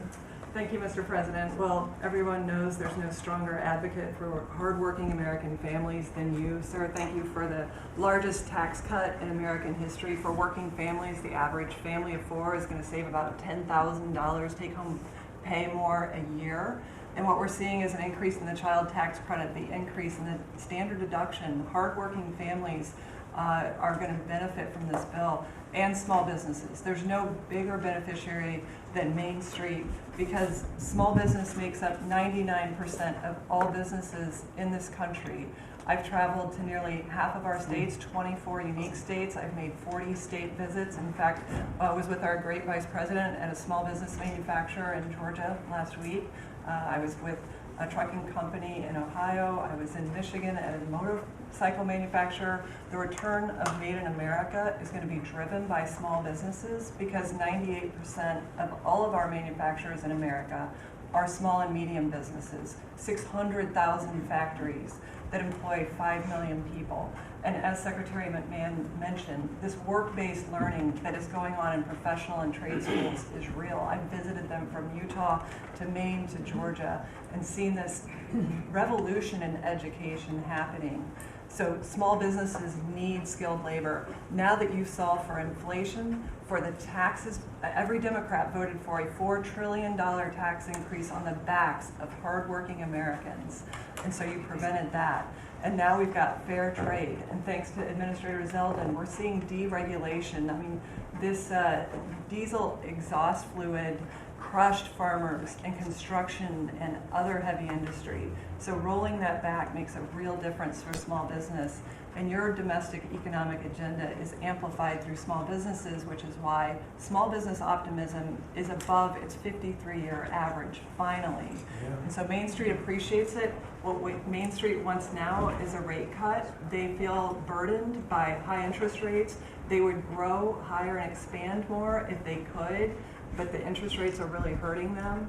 And finally, I want to say thank you for your executive order on debanking. We're about to announce a major investigation on debanking. It happened to you and your family. It happened to me. It happened to thousands and thousands of Americans. And unfortunately, disproportionately on those that had conservative values, on Christians, on pro-life, on 2A businesses. And so we're going to be talking to the banks about that. The SBA operates the largest government business loan program in the federal government. We have a network of 5,000 banks. So we're going to be making sure that that never happens to anyone again. Great job. You've done a great job. Thank you very much. Christy? Well, Mr. President, first of all, thank you for the opportunity to work for you. And you committed when you ran for president to make America safe again. And today, the average family and individual that lives in this country is safer than they've been in years because of what you've done. We've got 3 months in a row now with 0 illegal aliens coming into this country. And I want to thank Pete and the Department of Defense for all of their help. They're down at the border with us still, helping us keep that border secure and make sure we know who's coming into this country. You've arrested and brought to justice hundreds of thousands of illegal aliens, but criminals that have perpetuated violence against American people. Sir, you've had 1.6 million people voluntarily go home to their home countries that were here in this country illegally. Because of your strong message and you enforcing the law, they decided to go home on their own so that they could come back the right way someday and be American citizens. But what I think is one of the most remarkable statistics is that under Joe Biden's administration, 88% of new jobs went to foreign-born individuals. Under your administration, 2.5 Americans have jobs today that they didn't under the previous administration. And they have those jobs because you created opportunities. You made this country safe, you opened up the economy, you enforced the law.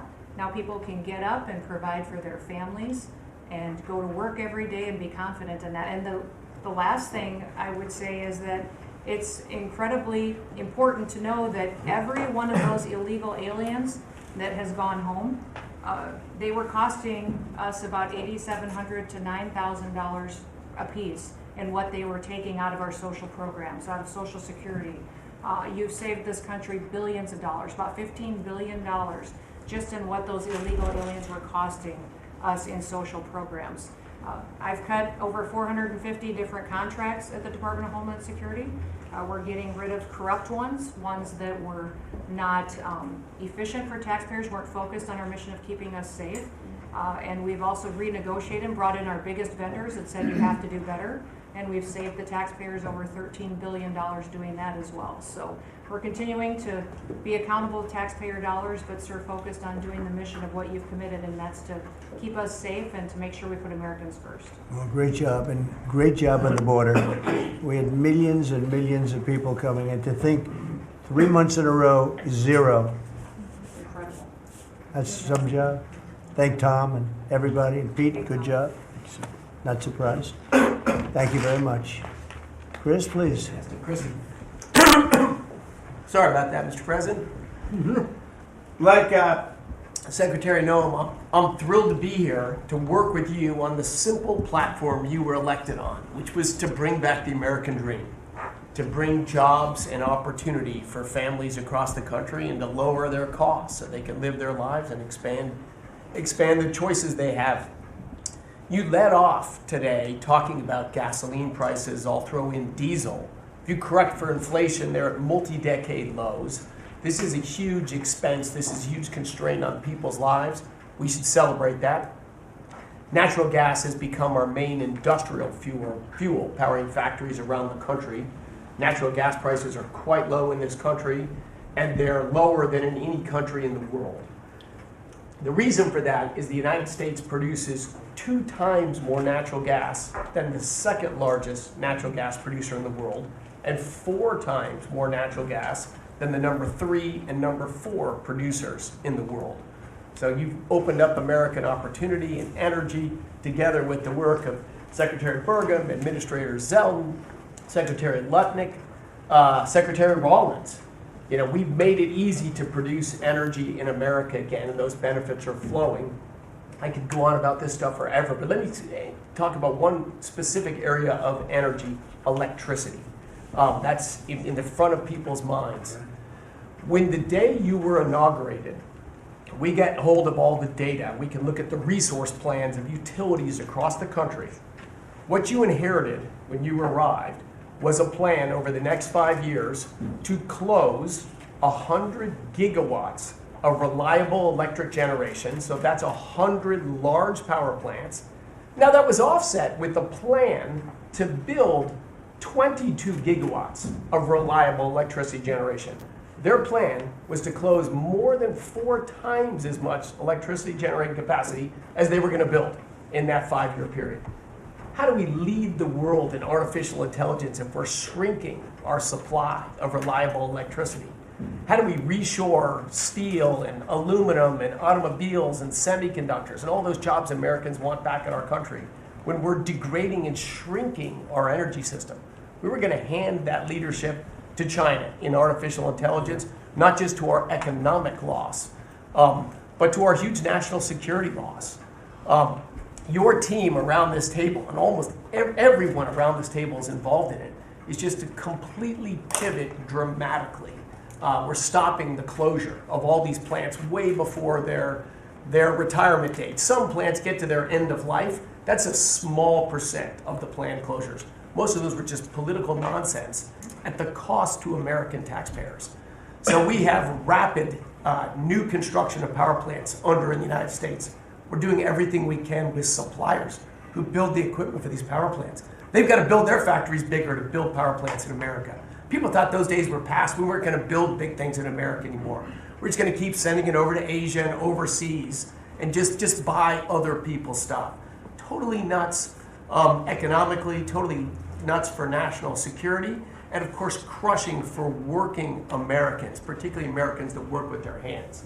But we are seeing a revitalization of those people, of that optimism. You showed that picture of that plant being built in Arkansas, dozens of those under construction, just in artificial intelligence. But the reshoring of steel, of aluminum, of plastics, of fertilizer, semiconductors. Like this, America's the land of opportunity. How did we get to become this awesome nation? Because we believed in the American dream and we leaned in on it. But the wealthy in our country and the coastal elites that live away from where stuff's actually made, they just lost their way, and politicians just let them have it. Your tireless campaign and your relentless messaging made people realize the American dream isn't dead. It's just been smothered, and we're unsmothering it and setting it loose. God bless your efforts. God bless your assembly of this team around this table for bringing the American dream back. Yeah, thank you, Chris, very much. Great job you're doing. Appreciate it. Lori, please. Mr. President, everybody here who spoke works at the Department of Labor, clearly, which I love. They have all the correct talking points, but I think that's a testament, again, that we are all working together every single day.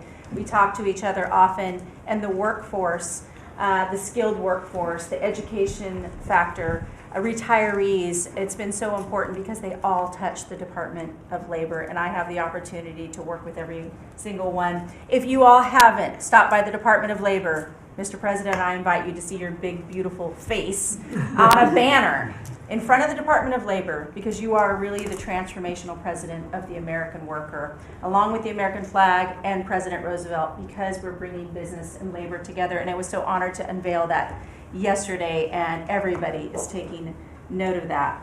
You also mentioned crime, and I think it's been important for my colleagues to recognize that now American workers can return to work and feel safe. That business owners aren't shutting down their businesses because they're afraid they can't protect their workers, and now it's open for business again, and it's starting right here in our nation's capital.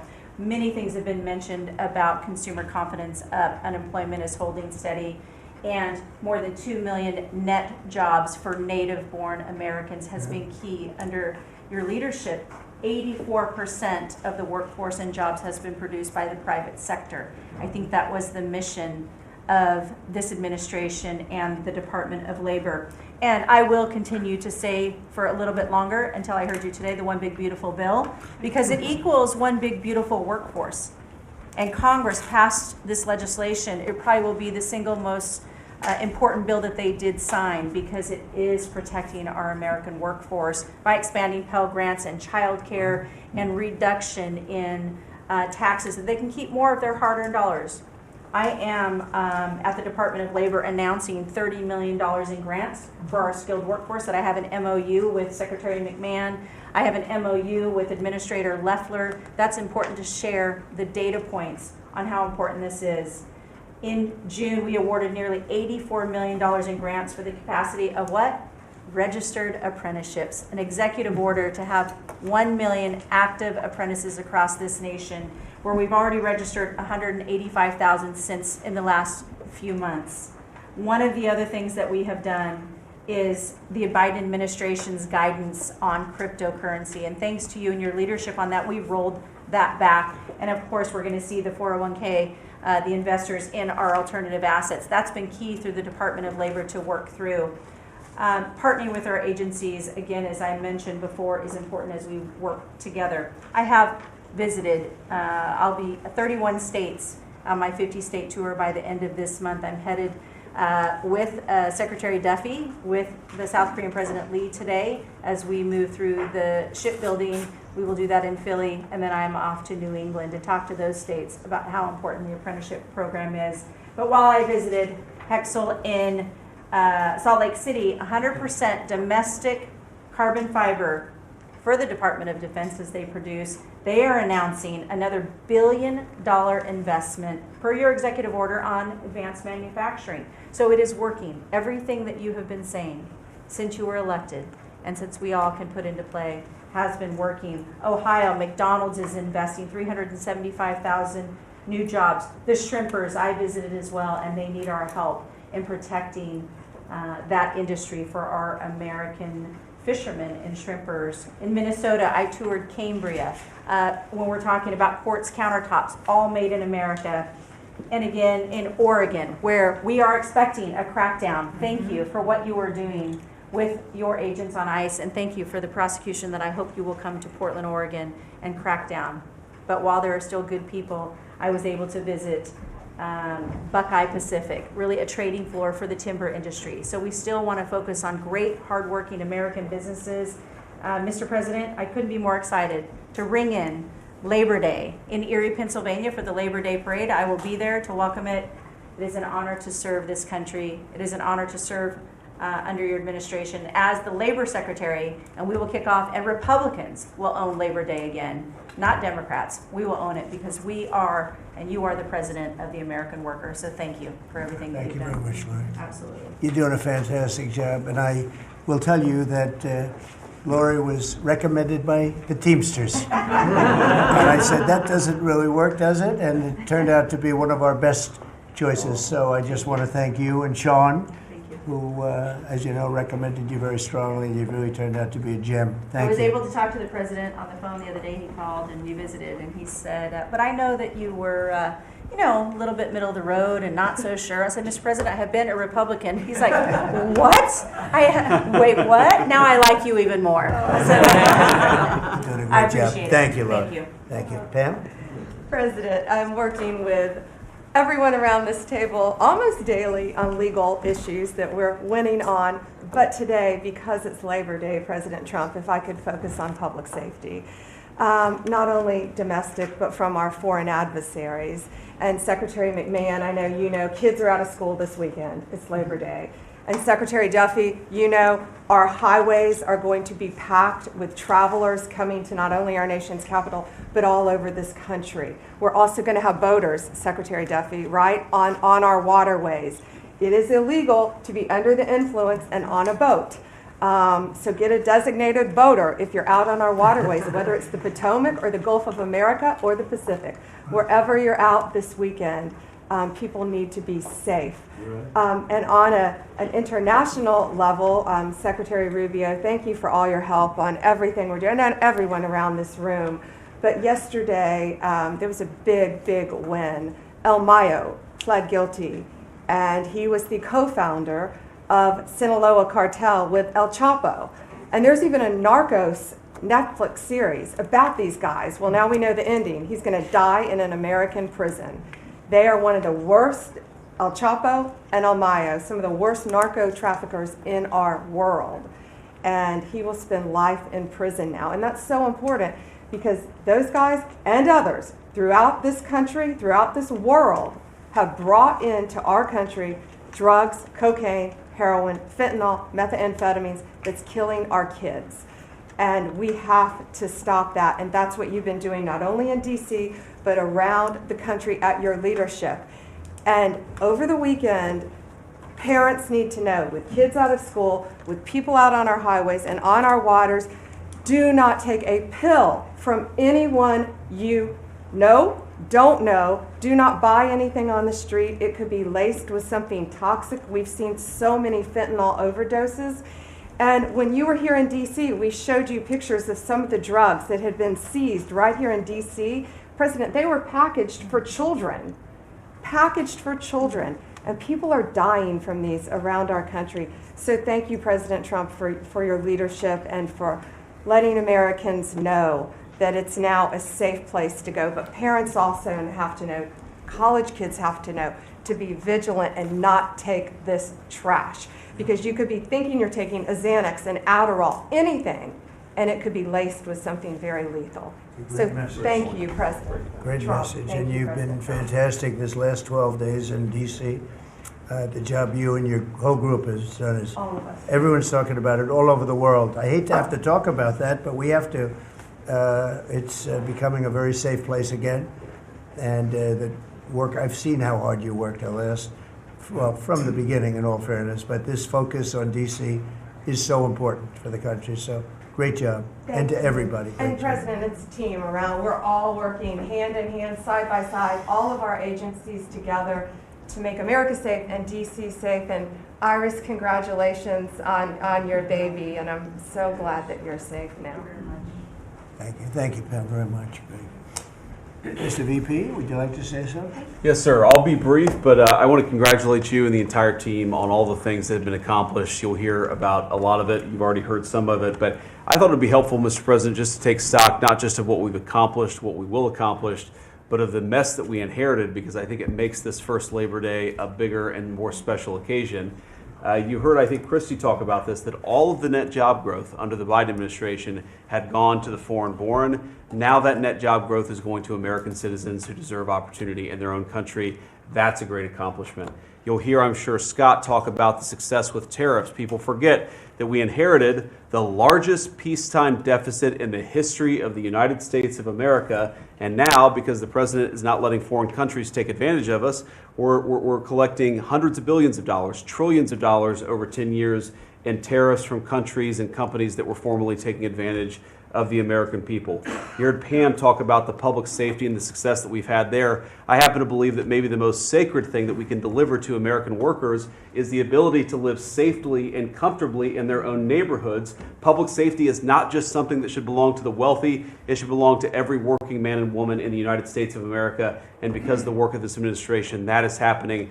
And of course, Mr. President, you yourself talked about the inflation mess that we inherited under the Biden administration. Maybe the most striking and even shocking statistic of the Biden administration is that housing costs have gone up by 100% over the 4 years of the Biden administration, literally doubled, making the American dream of homeownership unaffordable. We've made great strides and great progress already. But to the American people who are listening, there's a lot more to do. We're going to keep on working hard at it, but it's an honor to do this job under the president's leadership and with this very great team that you've assembled. So we've done a lot, but there's a lot more work to do, and we're very cognizant of it. Thank you, sir. Great job. Thank you, JD. Scott? Good. Sir, as we've said very often, economic security is national security, and our country has never been so secure thanks to you. You have brought us back from the edge. You have the overwhelming mandate from the American people. You're restoring confidence in government, a topic that is on the front of everyone's mind, the Federal Reserve. The Federal Reserve's independence comes from a political arrangement between itself and the American public. Having the public's trust is the only thing that gives it credibility. And you, sir, are restoring trust to government. You are weeding out the waste, fraud, and abuse, and the old ways of doing things are not good enough. We are seeing a blue-collar boom. In the first 7 months of your administration, real blue-collar wages have taken off. And the only other time that they've done this in the past 70 years was in your previous term. Your efforts on tax, trade, and deregulation have boosted paychecks for American workers while slowing the pace of inflation and lowering the cost of energy. Inflation has plummeted to just 1.9% since you took office, and the economy rebounded with real GDP surging 3% last quarter. The blue-collar boom coincides with a CapEx comeback. In anticipation of your one big beautiful bill becoming law, CapEx increased by American businesses by nearly 14% in the first half of this year. And as you and I talk about frequently, and as that chart or that photo attests, we are going to see, I believe, a bigger CapEx boom from here. This is just the beginning, just the beginning.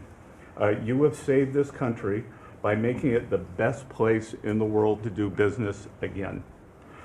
Treasury is helping to implement these new provisions, as well as no tax on tips, no tax on overtime, no tax on Social Security. This weekend, I will be meeting with workers from local restaurants to discuss the positive impacts of the pro-labor reforms on no tax on tips. And I have to tell you, thanks to you, when I go into a restaurant or stop by a hotel doorman, I am the most popular person there. And since my first job at age 9 was as a busboy getting tips, I am going to spend Labor Day going from restaurant to restaurant, talking to workers who receive substantial amount of tip income. So I'll hear directly from them how your one big beautiful bill is increasing their take-home pay and making a big difference. Now, we can also talk, that is domestic. On the international front, you have leveled the international trading system whereby countries took advantage of us, and that's over. It's over. The Treasury Department is taking in record tariff revenues that I had been saying was running at a rate of $300 billion a year. You chastised me for saying that it's not, that number is too low, and as usual, you're right, that we had a substantial jump from July to August, and I think we're going to see a bigger jump from August to September. So I think we could be on our way well over $500 billion, maybe towards the $1 trillion number. This administration, your administration, has made a meaningful dent in the budget deficit. The average budget deficit during this term is 26% less than the last 12 months under Biden.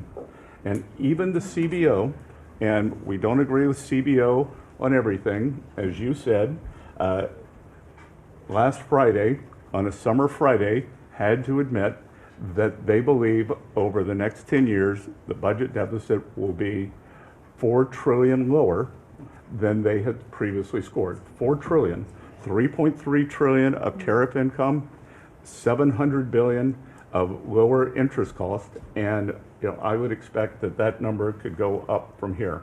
So, Mr. President, your return to the White House marked the return of the American worker. Thank you for reclaiming Labor Day for the American people. You're growing the economy for everyone, especially the middle and lower income households who suffered disproportionately under the last administration, and it's an honor to do this under your leadership. Great job. You're doing great. Thank you very much, Scott. Brooke? Sir, I dropped my second son off at college last week. And I wasn't planning to say this, but just listening to everybody, I wanted to put a little bit of a personal touch on this work. He started his freshman year yesterday at Texas A&M, for all my SEC friends in the room. Thank you for saving college football, by the way. We're all very grateful. The country just feels different. It just feels different. There's such a optimism and a love. There's a faith movement going through, especially with our younger Americans. And for those of us with kids in college, I know we feel it. And I experienced it firsthand last week, moving him and my other older son in as well.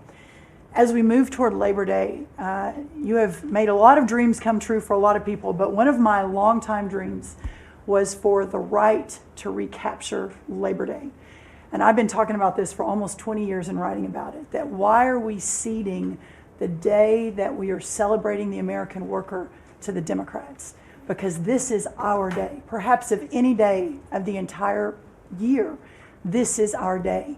America was founded and fought for by fishermen and farmers and workmen and et cetera. The Genesis, the first book of the Bible, talks about the righteousness of work and the art of creation.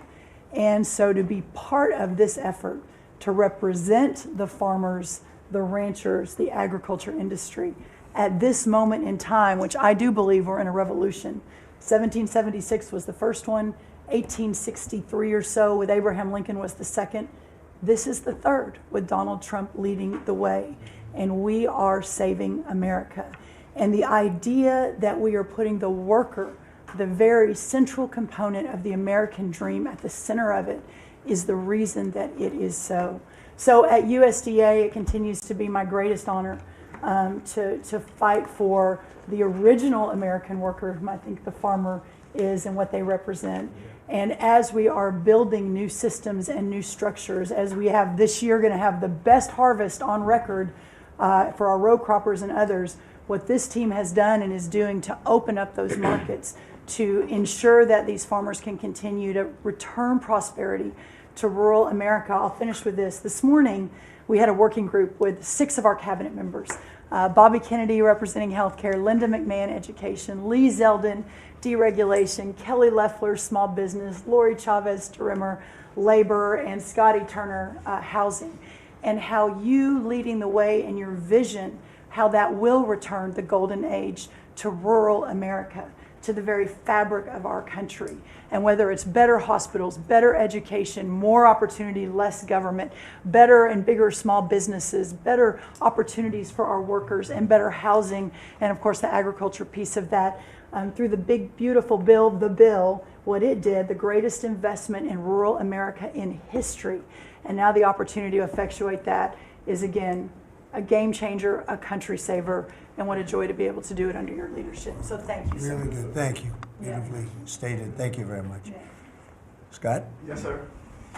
Thank you, Mr. President. I'm so grateful to be here to celebrate Labor Day with the greatest team in America. And it is football season, so I'm happy about that. But Mr. President, I want to say thank you for, as Brooke said, reclaiming Labor Day. And you've been a tremendous champion for the American worker. I come from a hard-working family, as many people around this table do. And so thank you for helping us to change the conversation. And I believe we are changing the conversation around the kitchen table. And as everybody knows, you know, my job is to steward HUD. And we have at HUD been very intentional about changing the conversation about the dignity of work and the dignity and the honor of family formation through work. And how the younger generation, when they see their parents work, how they're incentivized to work. And that, you know, America is not a welfare state, but America was built on small business. It was built on entrepreneurship. And so as it pertains to housing, we're being very focused on that, and even some that receive HUD funding to make sure, like our Section 3, when you receive HUD funding, that you are given opportunities for the most vulnerable Americans that you serve to have work, to have opportunities to work, to have work requirements. Work requirements are not a bad word, that's a great word. Time limits is a great word to incentivize people, able-bodied, able-minded people to work. And I believe that we are, under your leadership, sir, changing that conversation in America to where working is an honorable thing. And Secretary Wright talked about revitalization. Revitalization means to bring new life. And I believe we're bringing new life to America, Mr. President, through work and through all the jobs that people are doing around this table. And with the One Big Beautiful Bill, the most extensive tax break in American history, opportunity zones are now made permanent. And you know how passionate I am, and you are too, sir, about opportunity zones. And so this will allow us to continue to build affordable housing around our country. And Mr. Vice President, I'm coming your way. I'm coming to Columbus later this week and to see how we can continue to build affordable housing in our country with opportunity zones. And you know, 1 million people, Mr. President, were lifted out of poverty because of opportunity zones. $90 billion of private money was invested in opportunity zones, urban, tribal, and rural. And now that they've been made permanent, we're looking for millions more to be lifted out of poverty, $100 billion to be invested, hundreds of thousands of jobs to be created, hundreds of thousands of units of housing to come online. And so, sir, I sit here very excited about the future of this country. I'm very proud to be at this table, humbled to do so. And HUD, we're on a good path. So thank you for all your support and helping us, sir. Thank you very much. God bless you. And I want to give credit to Tim Scott, great senator from a place called South Carolina that we love, right? And Tim really came up with opportunity zones, and we did a good job of working with him, and together we created something that nobody speaks of very much, but it's probably the most successful thing that's ever been done of its kind. It's been amazing. So Tim Scott deserves a lot of credit for that. Okay? Thank you. Thank you. So Russell, go ahead. Thank you, Mr. President. And I get the opportunity to go hand by hand with all of these people as they move their deregs through the Office of Management and Budget. And I wanted to zoom out for a second. In the first term, you gave us a goal of 2 for 1. And then we outperformed it through your leadership. We came in at around 5.5, 6 for 1. And then as you're running for your second term, you put out a goal that, when you put it out, I was thinking to myself, that's going to be a pretty ambitious goal. You said 10 for 1. Well, where we are right now, in just 1 month, in 1 year, basically 8 months, we are at 245 deregulatory initiatives planned by these agencies. That comes out to 30 for 1. So we are making incredible strides. And you know, as you're focused on the details of each one, I mean, these aren't small things. Endangerment finding is one of the most deregulatory things in the history of this country. NEPA reform, incredibly deregulatory. WOTUS just came in, which is Waters of the United States. So every single one of these agencies is doing incredible work when it comes to deregulatory, and when you add that to the work being done to get us going on energy, reduce spending, we're going to lower costs for the American people, we're going to be able to have innovative jobs and get them back to work. So thank you for your leadership, Mr. President. Thank you. Great job, Russell. Appreciate it. John, central casting, I call him. He's central.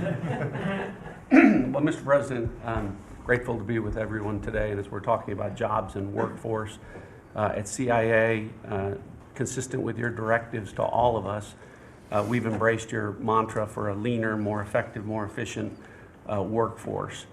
But at CIA, Mr. President, we had an additional challenge because, as you know, at times, our workforce had been misdirected. Its focus put on political narratives, some that even worked against you and always worked against the American people. I heard about that. But under your leadership and your direction, we have been focused back on the core mission of what CIA is supposed to be doing, which is to provide you and this entire incredible team around the table with a decisive strategic advantage in accomplishing your goals. And your success in that regard, the examples are clear and many. With regard to Iran, everyone knows that our DoD partners executed that mission flawlessly. But flawless military operations are subject to flawless intelligence. And as you know, Mr. President, CIA was the backbone in terms of its intelligence operations in providing that flawless execution that allowed you and your team to obliterate Iranian nuclear facilities and set back a nuclear program by years. Likewise, with regard to your ability to prevent and to preempt wars between India and Pakistan, between Armenia and Azerbaijan, between Rwanda and the Democratic Republic of Congo. In all those cases, CIA intelligence supported you and your entire team in making that possible. It's not just you, it's the folks around this table, Secretary Bessent, Secretary Lucknick, Trade Representative Greer, and their great successful negotiations on trade and tariffs, again, was a CIA workforce working to enable them to accomplish your goals. So as we roll into Labor Day, I tell you that the CIA workforce at the Trump CIA is grateful to be focused on what it's supposed to be, which is helping you prevent and end wars and to make America safer. Thank you very much. You've been really fantastic, but I'm not surprised. I've known John a long time. I'm not surprised at all. Thank you very much. Steve, please. Mr. President, working for this government, for you, is the greatest honor of my life. I tell it to everybody, and I really do feel that way, and I thank you, because it's a privilege to go out there and represent you in your humanitarian effort, in your goals of solving conflicts all over the world. I think there were actually more than 7 conflicts that you've put to bed in the last 8 months.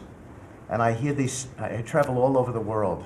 In Hostage Square, they talk about you reverentially. It's really quite amazing. I sometimes wish that I had a cam recorder with me and I could put you right there as I listen to it. I was in Gaza, the first American diplomat, on your behalf, and as we delivered food and aid pursuant to your new aid initiative, pushed forth by your great Secretary of State, Marco Rubio, who it is a privilege for me to work alongside. The people were applauding you. The signs were up. I mean, these are people who I just don't think you get the proper credit for it all. We are negotiating multiple entries into the Abraham Peace Accords because of your vision. Azerbaijan, all these different conflicts that we're out there on your behalf on, these are people who have never really seen the world change in this way. Peace through strength really, really works. Russia, Ukraine, Iran, Israel, Hamas, we're having meetings all this week on all three of those conflicts, and we hope to settle them before the end of this year. Your team is nothing short of incredible. And there's only one thing I wish for, that noble committee finally gets its act together and realizes that you are the single finest candidate since the this Nobel Award was ever talked about to receive that reward. Beyond your success is game-changing out in the world today. And I hope everybody one day wakes up and realizes that.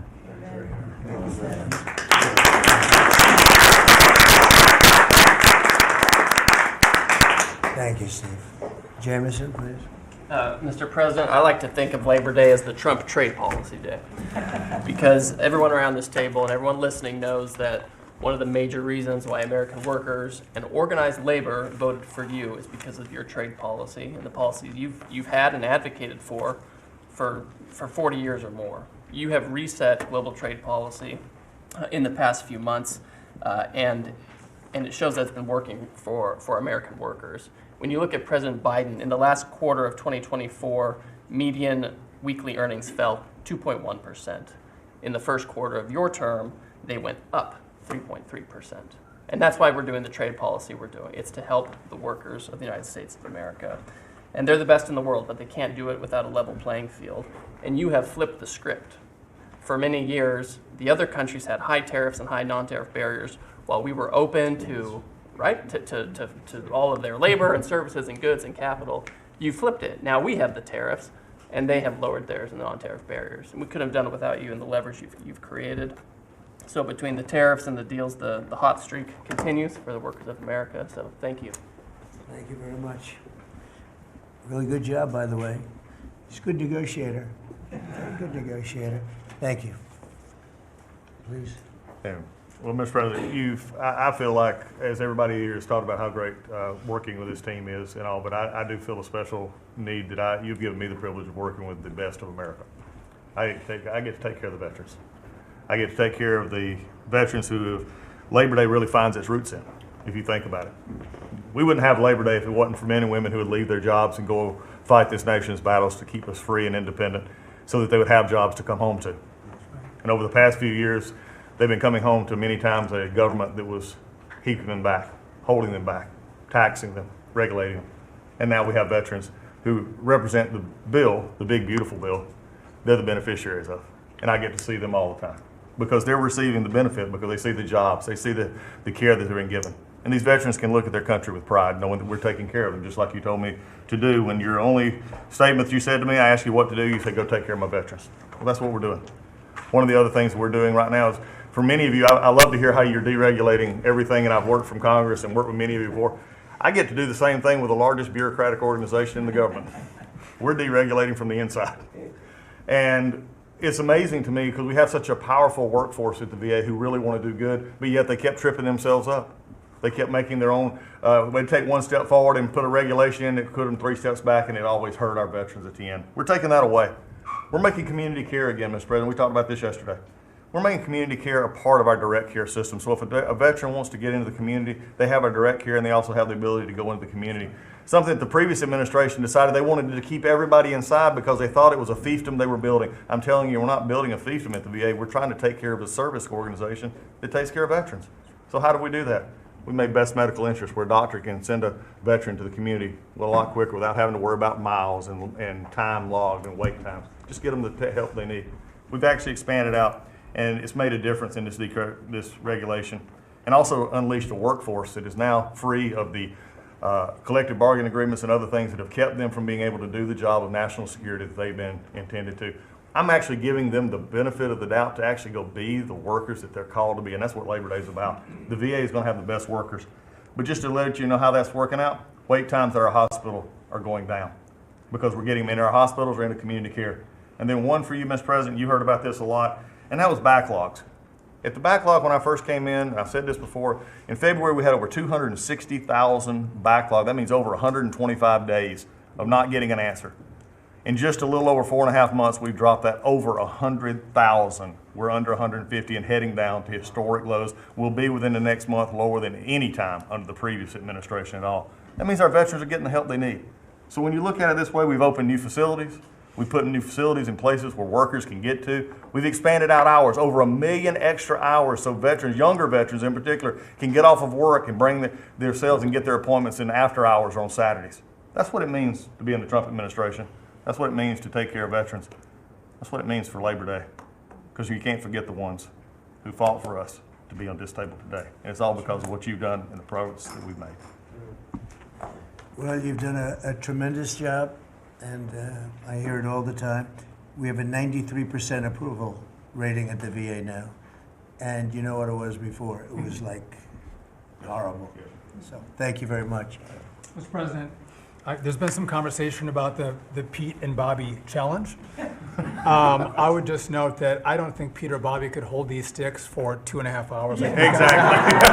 If they want that to be the challenge, so be it. But I think 50 pull-ups and 100 push-ups might be easy compared to the. You didn't have this problem with Biden.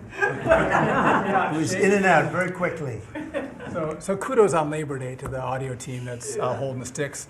But Mr. President, it's pretty great to celebrate Labor Day with a builder who loves labor, who loves the men and women who have built this country, the people that sweat, that have great skills, they have grit. They do the dirty jobs of America that have made this country great, and you know them very well because you have worked with them. The great Trump projects have come from the very men and women we're going into this weekend to celebrate.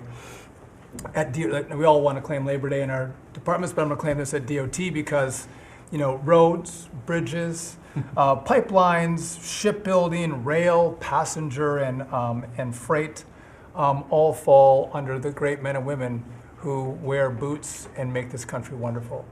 And at DOT, we don't want to have the Congress spend money. We want to take the money that Congress gives us and actually deploy it and put these men and women to work building the great projects of this country. That you said, the big, beautiful projects that connect this country. And that's why we have got rid of the DEI. We've got rid of the green. We've done what we can to streamline the regulation to move these projects faster. Time is money. And time has been money. Even Democrats agree now that it takes too long to go through the regulatory process. So we're going to move these projects faster, putting the great American worker back to work.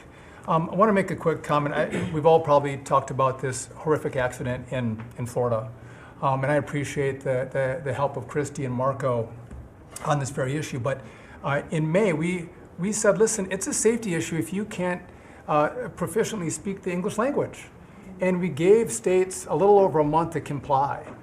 And Washington, California, and New Mexico have refused to comply. And by the way, this individual in Florida received a CDL from Washington, from California, and received a speeding ticket after our rule went into place, and they didn't stop him.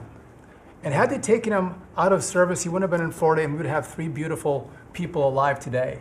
And I make that point because it's the work that maybe no one sees that then shines a light when horrific things happen, but also that your cabinet works together and teams up to make a difference for the American people.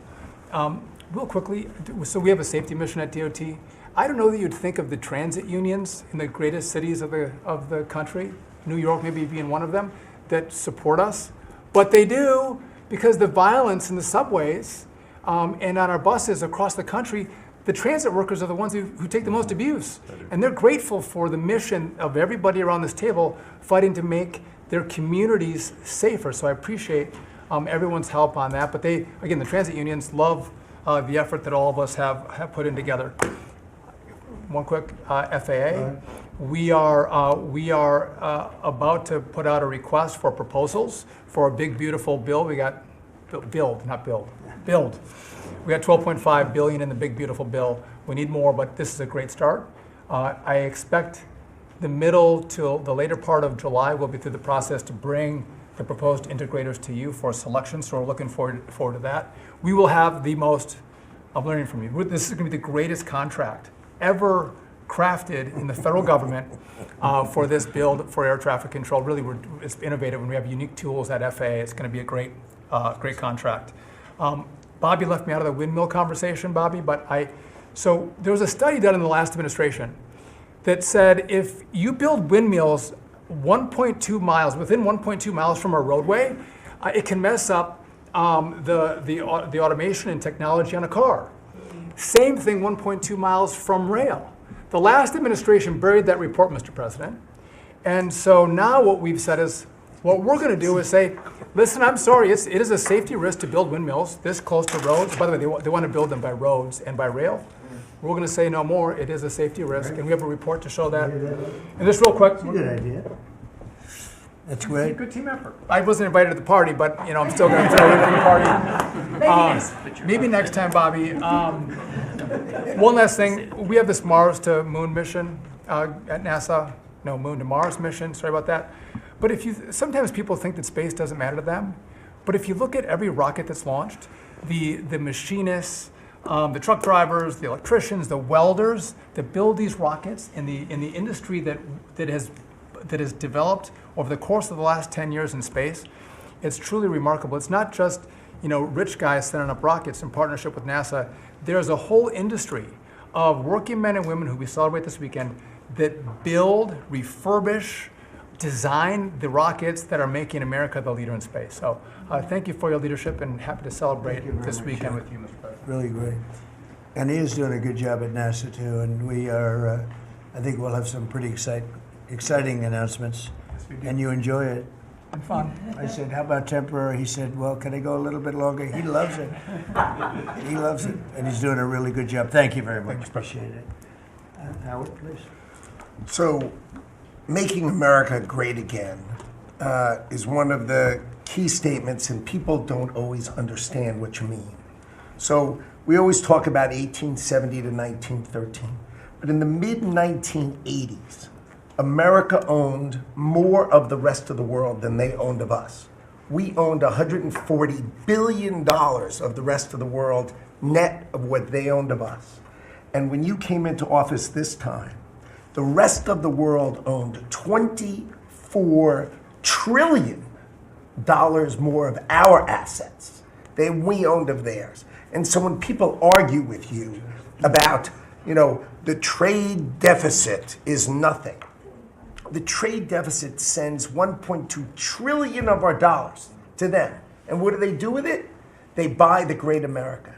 Because when we learned in college, what we learned was that if you keep printing these dollars, they're supposed to devalue. But the problem is we're too smart. We invented the light bulb, the transistor, the GPU, so they keep buying us.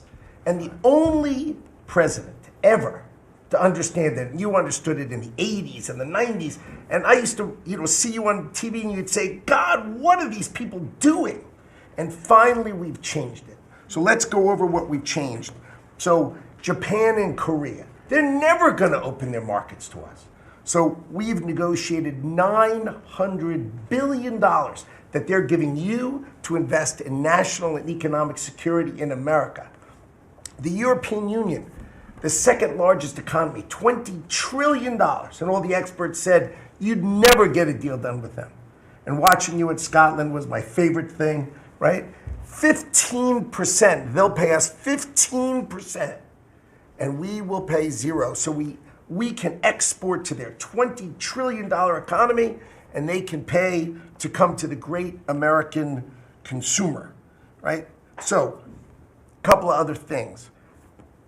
4 days before you took office, the Commerce Department, which had the CHIPS money, they set up this thing called NatCast, which was a make-believe not-for-profit. And they signed contracts to wire them $7.4 billion. This was just nonsense. So we stopped the payment.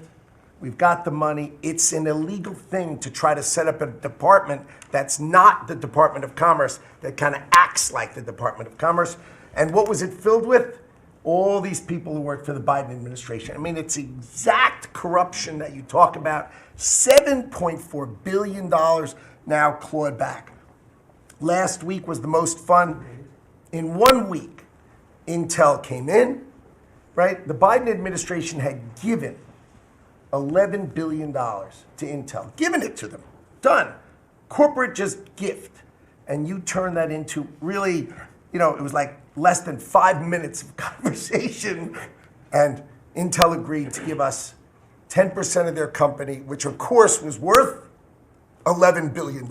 So it's not socialism. This is capitalism. If you give someone $11 billion, who's just building in America, they're not doing something special, they're building in America. And their CEO told the president he didn't need the grant. And you said, well, then why don't we get something for it? So it's amazing. You're going to watch semiconductors come home, right? We don't produce semiconductors. We've got $165 billion for TSMC, but you're going to watch the whole ecosystem come home because Donald Trump is the only president who understands the magnet to make them come home is one word, which used to be your favorite word. Now it's dropped to number 4, which is tariffs. Right? Tariffs are going to bring semiconductors home. They are going to empower Bobby to execute MFN. Tariffs are going to be one of those tools that he's going to use to do that. We're going to do it for furniture. We're getting autos. We got steel, aluminum. I mean, it has been a blast, a blast. So 2 more things. The Department of Commerce is going to start issuing its statistics on the blockchain because you are the crypto president.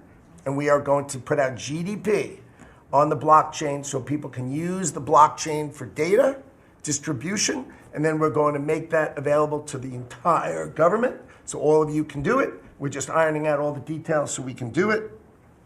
Patents. We have given tens, if not hundreds of billions of dollars to universities for them to do research. And they invent things. And you know who owns those patents? The university. So we are going to make a deal with them all, which is if we give them the money, don't you think it's fair that the United States of America and the taxpayers who funded it get a piece of that, right? So we wrote a letter to Harvard, so Linda and I working together. I mean, it's so much fun to work with everybody here. I mean, we just have a blast, because Linda's hitting Harvard and she says, what can we do? And now we send them a patent letter and we'll hit them again. So we're having fun together. This is the greatest cabinet working for the greatest president, and I just want to say thank you. I'm having the time of my life working for you, Mr. President. Thank you. That was very well stated, wasn't it? Some things people don't think of too much. Thank you very much. Great job. Pete? Sir, well, amen to what Howard said. And I would just say, heading into Labor Day from the American military, sir, we happen to be the largest employer in America. We like to think we have a different form of employees who need to be the toughest and the strongest and the most well-trained and the most lethal. And under the previous administration, and for decades, frankly, it was social justice, it was political correctness, it was divisive ideologies seeping into the ranks and changing how well we do our job. No more. Now it is only merit-based, gender-neutral, colorblind. The best of the best from the top to the bottom. That's our expectation. And sir, you've enabled that. So from the troops directly, which they ask me to say all the time, thank you for your leadership, for your boldness, for your clarity, for common sense, for providing a shield for the rest of us to put America first and to apply peace through strength. We're in the strength business. That's our job, is to stand behind everybody here and alongside John in everything they do to keep the country safe. And the world is noticing. And I wish everybody could. There were 2 meetings yesterday that I think tell the story. One was, because today happens to be the 4-year anniversary of what happened at Abbey Gate in Afghanistan. Mr. President, you had the families in, who you've met with multiple times, who, when the cameras were on and not on, acknowledged, sir, you were the only one that gave them a proper greeting, that recognized what they gave their sons and daughters in the debacle that was the withdrawal in Afghanistan, that we will bring accountability for at the Defense Department through our investigation. That's good. But at the same time, the world sadly took notice, whether it was Israel, whether it was Ukraine. Those wars never would have started if you were president. Instead, they looked at the foolishness of Joe Biden.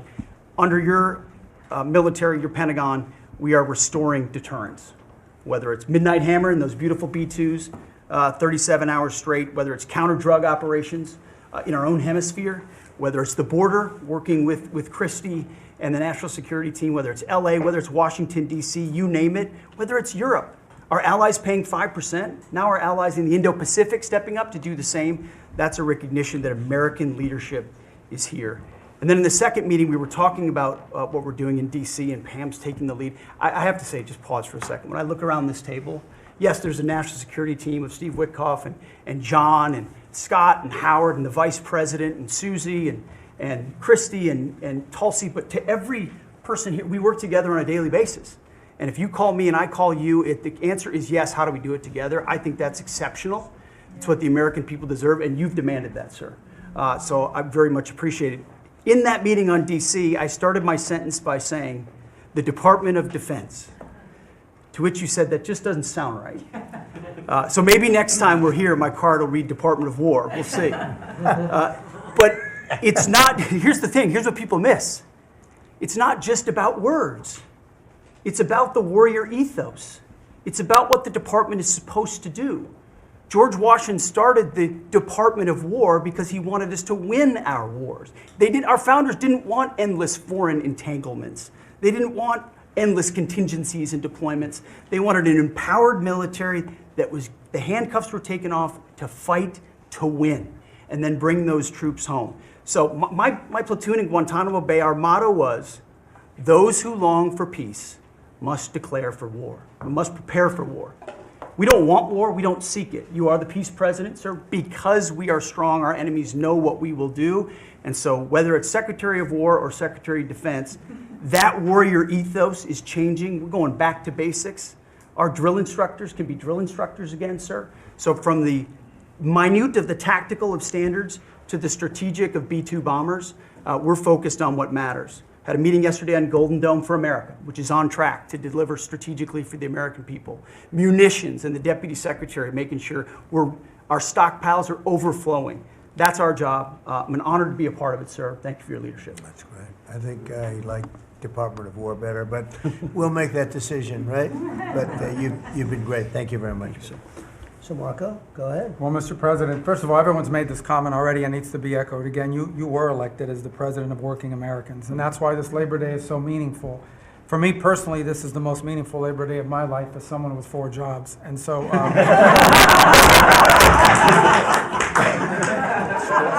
It's true. And, but on the point of, you made it very clear from the outset, even in foreign policy, everything we did has to be pro-American. It has to make America stronger or safer or more prosperous. And there's just a few things I want to touch to because it involves your team under your leadership making it happen. The first is, for the first time in the modern era, we are truly on offense against organized cartels that are pumping poison, killer poison, into our cities. And that's a team effort. It's Christie's team, it's Pete's team, it's Pam's team, and obviously it's under your leadership. And by the way, we're getting incredible economic international cooperation. Countries just in the last week, Ecuador, Paraguay, Guyana, Trinidad, today Argentina, all joining us or trying to be helpful in advancing this. And this just, one thing is we're going to stop drugs from coming in and we're having record seizures, but another thing is to build an international coalition against the scourge on the international stage. The second is mass migration, illegal mass migration, which is dangerous for the country but harmful for American workers. What's happening on the border is essential, but it's not just what's happening on the border. And again, Christy and her team have been essential in this. We have countries all over the world that are actually helping us, whether it's through safe third country agreements, whether through it's stopping the migration flow from coming here in the first place. Incredible international cooperation. You've redefined our border. It's no longer just our physical border. We are doing things ahead of time to prevent this from happening and getting cooperations from countries that we've never seen before. And last, I would say, and Steve touched upon this, who by the way is doing a phenomenal job. Steve is both a great negotiator and he's also a nice guy, which are 2 tough things to pull off together. But it's incredible. But we both work for the peacemaker in chief. Think about it, how fortunate we are as Americans to have a president who's made peace a priority. And just since the last time we've met, there was a war going on in Cambodia and Thailand. between Cambodia and Thailand. The president just picks up the phone and tells them to stop fighting, and within 72 hours, the fighting had stopped. You know, there's no other leader in the world that could have done it. And the fact that you were willing to spend time to do that and to make it happen is, of course, essential. And then the war that didn't happen because of Azerbaijan and Armenia coming here to sign that peace deal, which is historic in so many countries. You know how many countries said, "I think it's never going to happen, it isn't possible," and it occurred, Mr. President, because of your leadership. And then on a point of personal privilege, I wasn't even going to raise it. I haven't even talked to you about this. It's a little controversial, but I think I need to bring it up at this time of year. This thing about people getting married on Saturdays during college football season is a scourge, Mr. President. It's dividing families. I don't know if we can have an executive order on this. It's insane, but it's really difficult. There's 7 other months of the year that people can get married, so I just wanted to say that because it's very, very difficult. Thank you. Fantastic. Okay, thank you very much. Doug, please. Well, Mr. President, you've heard from around the table how people are grateful to have an opportunity to be part of this team, have an opportunity to work for you, and have an opportunity to serve the American people. And I would say as we head into this Labor Day, the thing that really differentiates you and your leadership and everybody around this table is one word, and that's respect. Because this is a group of people that respect our farmers and ranchers. We respect the people that are in law enforcement. That's a huge change. Respecting the people that are in uniform, respecting our veterans, respecting our shrimp fishermen. I mean, whoever it is in this country, people that are building our roads. This whole group embodies that sense of respect. And when we start with that, then who benefits? We come up with policies that help those people. And what have you done? You've led an opportunity for us to have the lower taxes, way lower deregulation, record amounts of investment that's coming into this country. We're going to be seeing lower interest rates. All of those things coming together is a gift to the working people. The policies are lifting everybody up. There's 140 million Americans that get up and go every day and drive to work. They commute. And one of the most obscene things of the prior administration was their energy policies was creating a hidden tax on those people. The poorer you were, usually the further you had to drive because you couldn't afford the housing if you were working at a hotel, if you were working in a service industry. We were taxing them. A hidden tax on them was the high cost of energy. You're perhaps one of the only leaders in the world that understood the connection between peace abroad and prosperity at home was directly connected to energy policy. You came in and said, we're going to sell energy to our friends and allies. We're going to bring prosperity at home through policies here by having lower energy prices. And we're going to stop funding wars abroad with energy policies that help their adversaries and hurt us. You said we're going to sell energy to our friends and allies. And with the work that Jameson and Howard and Scott and everyone has done on these trade deals, we're going to have an opportunity to have a renaissance in American energy, selling energy to the world, which is going to help bring peace abroad. But the real key thing in closing I want to say is 2 things. One has to do with the U.S. Park Police. That's the group here in Washington, D.C. They're the oldest uniform law enforcement group in the nation. You coming out and visiting with them in person before they went out on the surge. Not only are carjackings down, muggings down, homicides down, everything down, morale is through the roof. Just like Pete saw, we've got record people signing up to want to be part of our military. You have breathed life back into the profession of law enforcement. Your respect for law enforcement is so incredible. It's making a difference. And then us giving them the tools. On a lighter note for everybody here, one of the rules that under President Trump we were able to change for the U.S. Park Police was they could do a pursuit. I was shocked to find out when we were talking to them, like, oh, you pull somebody over and they just drive away and you can't pursue them? I mean, and they said, no, we can't. They said, all rules. We got that rule changed in 24 hours because of President Trump's leadership. The next night, they had so much fun. They pulled people over. They started to take off. They chased them. They stopped them. And then the bad guys, some of these were in cars that had stolen plates. So they take the plate off. They steal them off somebody else's car. They know that the plate doesn't match. They know they're doing this thing. The bad guys in the car said, What, you're not supposed to chase us. Like you're breaking the rules. The bad guys are telling us to bring them. No, we're back in action. So it's like, and so the morale is high. They all wanted to say thank you to you. Yesterday you announced increasing the number of U.S. Park Police that we're going to hire. This is the group that protects not only our sacred monuments of democracy here, but also the Statue of Liberty and the Golden Gate. This is a great group. But on behalf of all law enforcement, we say thank you. And as Chris Wright was talking about electricity, I want to close with that. we've solved amazing things in 7 months, but the big challenge we have against the remaining is, solving Iran's nuclear thing, that was an existential threat. China beating us in the AI arms race, that's an existential threat. We finally have a president who talks about it. You talked about it in your opening remarks. You've signed executive orders. You understand that essentially we used to say hundreds of years ago, people started saying that knowledge is power. But now, for the first time in history, we can take electricity and we can convert it into intelligence. So it's flipped. It's no longer knowledge is power. Power is also knowledge. And while we're ahead in the technology, we're way behind China on the amount of electricity they're bringing online. And your strong position to support affordable, reliable energy using our nation's resources, including those across the Department of Interior, bringing back coal mining, bringing back mining, bringing back timber. All the industries that have been killed in this country are coming back to life because of you. And with your leadership, we have a chance to not only win the AI arms race, but actually dominate it the way we're dominating in other things. So thank you, Mr. President. Thank you very much. And we're leading that race right now by a lot. And we're going to keep the electricity coming. You know, in China, they do it very quickly. They have one person that says, do it, and that's it. But essentially, we have one person that says, do it. And we've given that order, and the job they've done has been amazing. And I want to thank again, Lee, what you're doing in that regard is so important. And the rapidity, just as fast as them, because it's a question of a week versus a day, and that's not going to make the difference. But you've done fantastically, and Doug and Chris, amazing job. So we've done this for a little while now. I don't think you've ever seen anything like it, and I think Sean was right.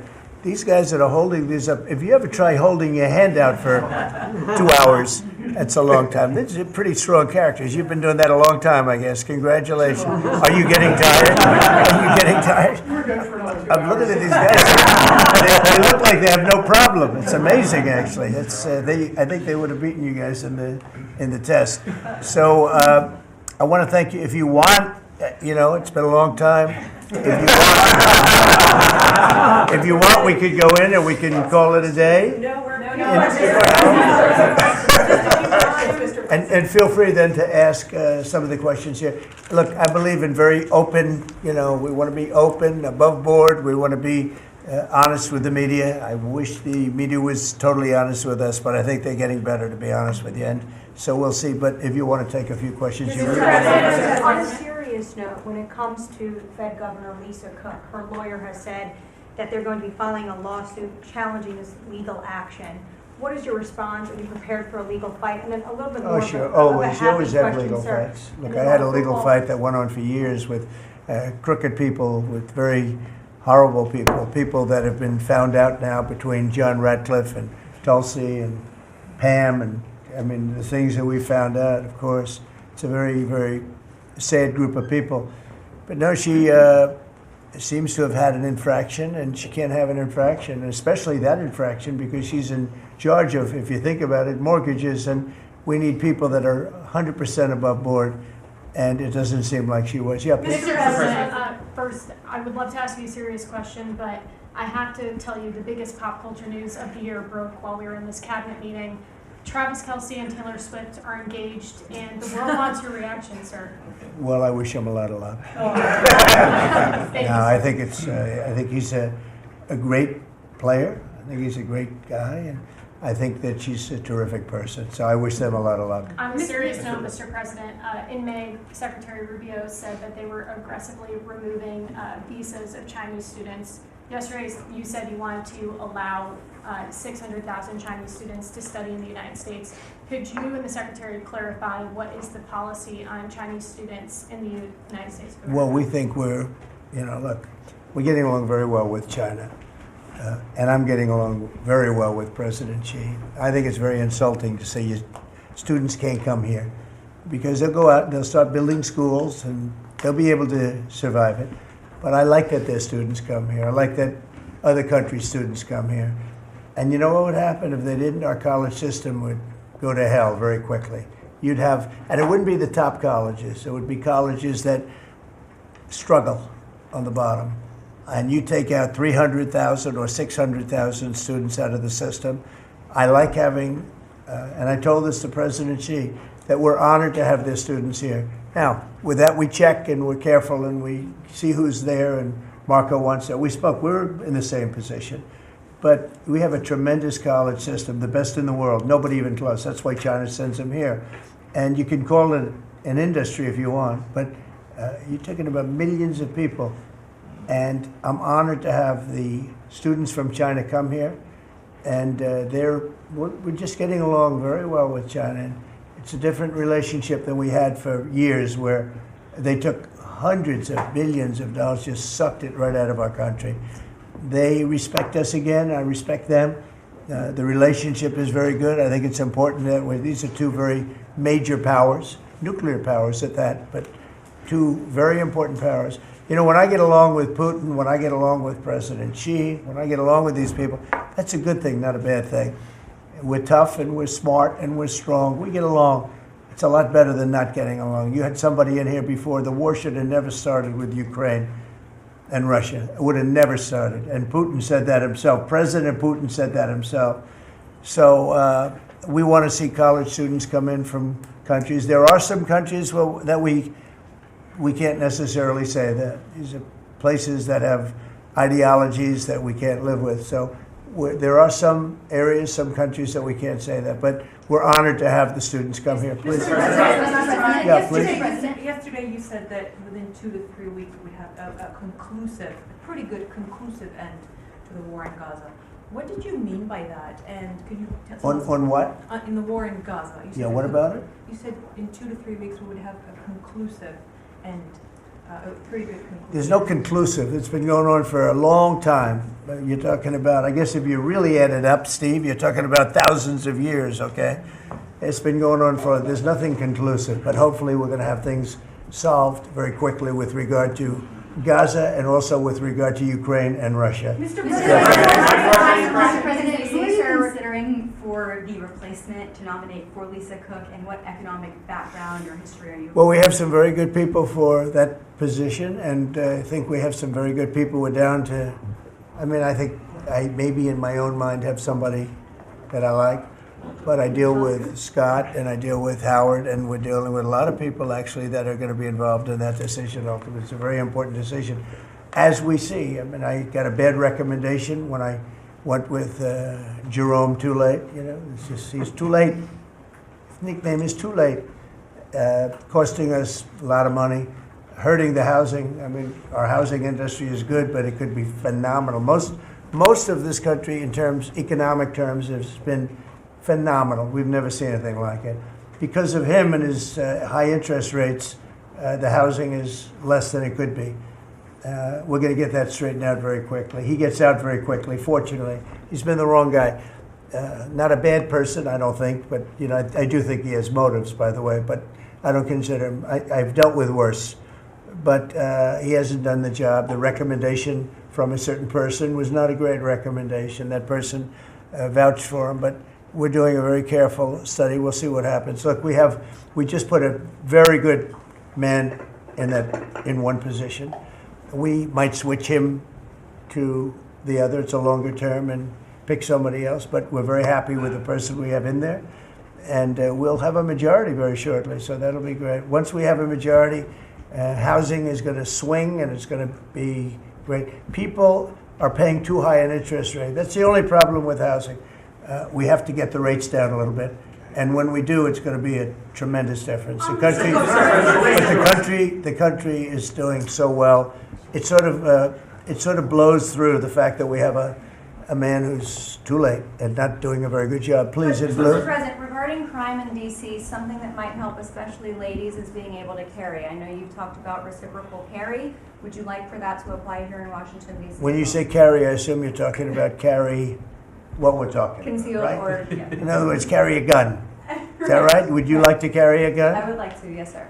You'd feel a hell of a lot better, right? I absolutely would. I agree with you 100%, okay? Okay, great. But I'll tell you, within another couple of weeks, it's hard to believe what's been accomplished in 12 days, but within another couple of weeks, you won't have to carry. You're not going to have to carry. You're going to be safe. People are safe now. The the turn has gone fast. I knew it was going to go fast, but this turn has gone really fast. And within a month or two, this is going to be one of the safest places in the country. I have no doubt about it. And we'll do an extension. We'll work with Congress, or I could declare an emergency, but I don't think that's going to be necessary. And We'll to work with that, Congress. you've got We're going to be working with Congress. I spoke with our great speaker, and I will be speaking to John Thune, and we're getting tremendous support from Congress, especially maybe here. Everybody wants to see our capital be great. Could say be great again. You know, it's such a beautiful place, but if you have crime, nothing looks beautiful. So, but you won't need to carry a gun, but if you do, Well, I would like it's to gonna be have your the choice. option, just in case. Well, a lot Sir, of people feel that. Also in other blue cities, you've got Karen Bass in Los Angeles, Brandon Johnson in Chicago.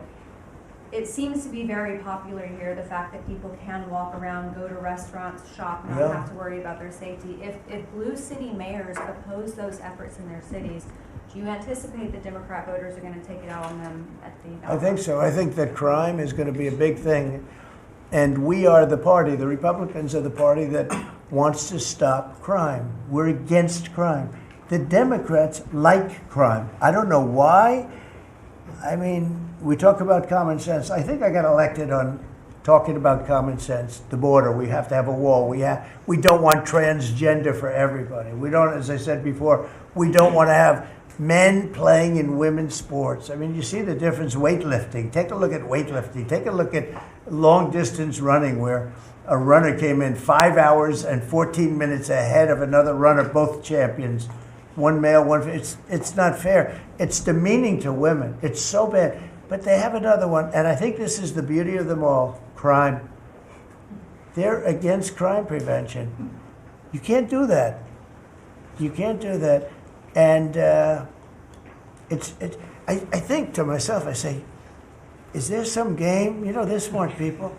Is there anybody that could cheat like that in elections is smart, okay? And there's never been in history anybody that could cheat like that. They're smart. They're brilliant in many ways.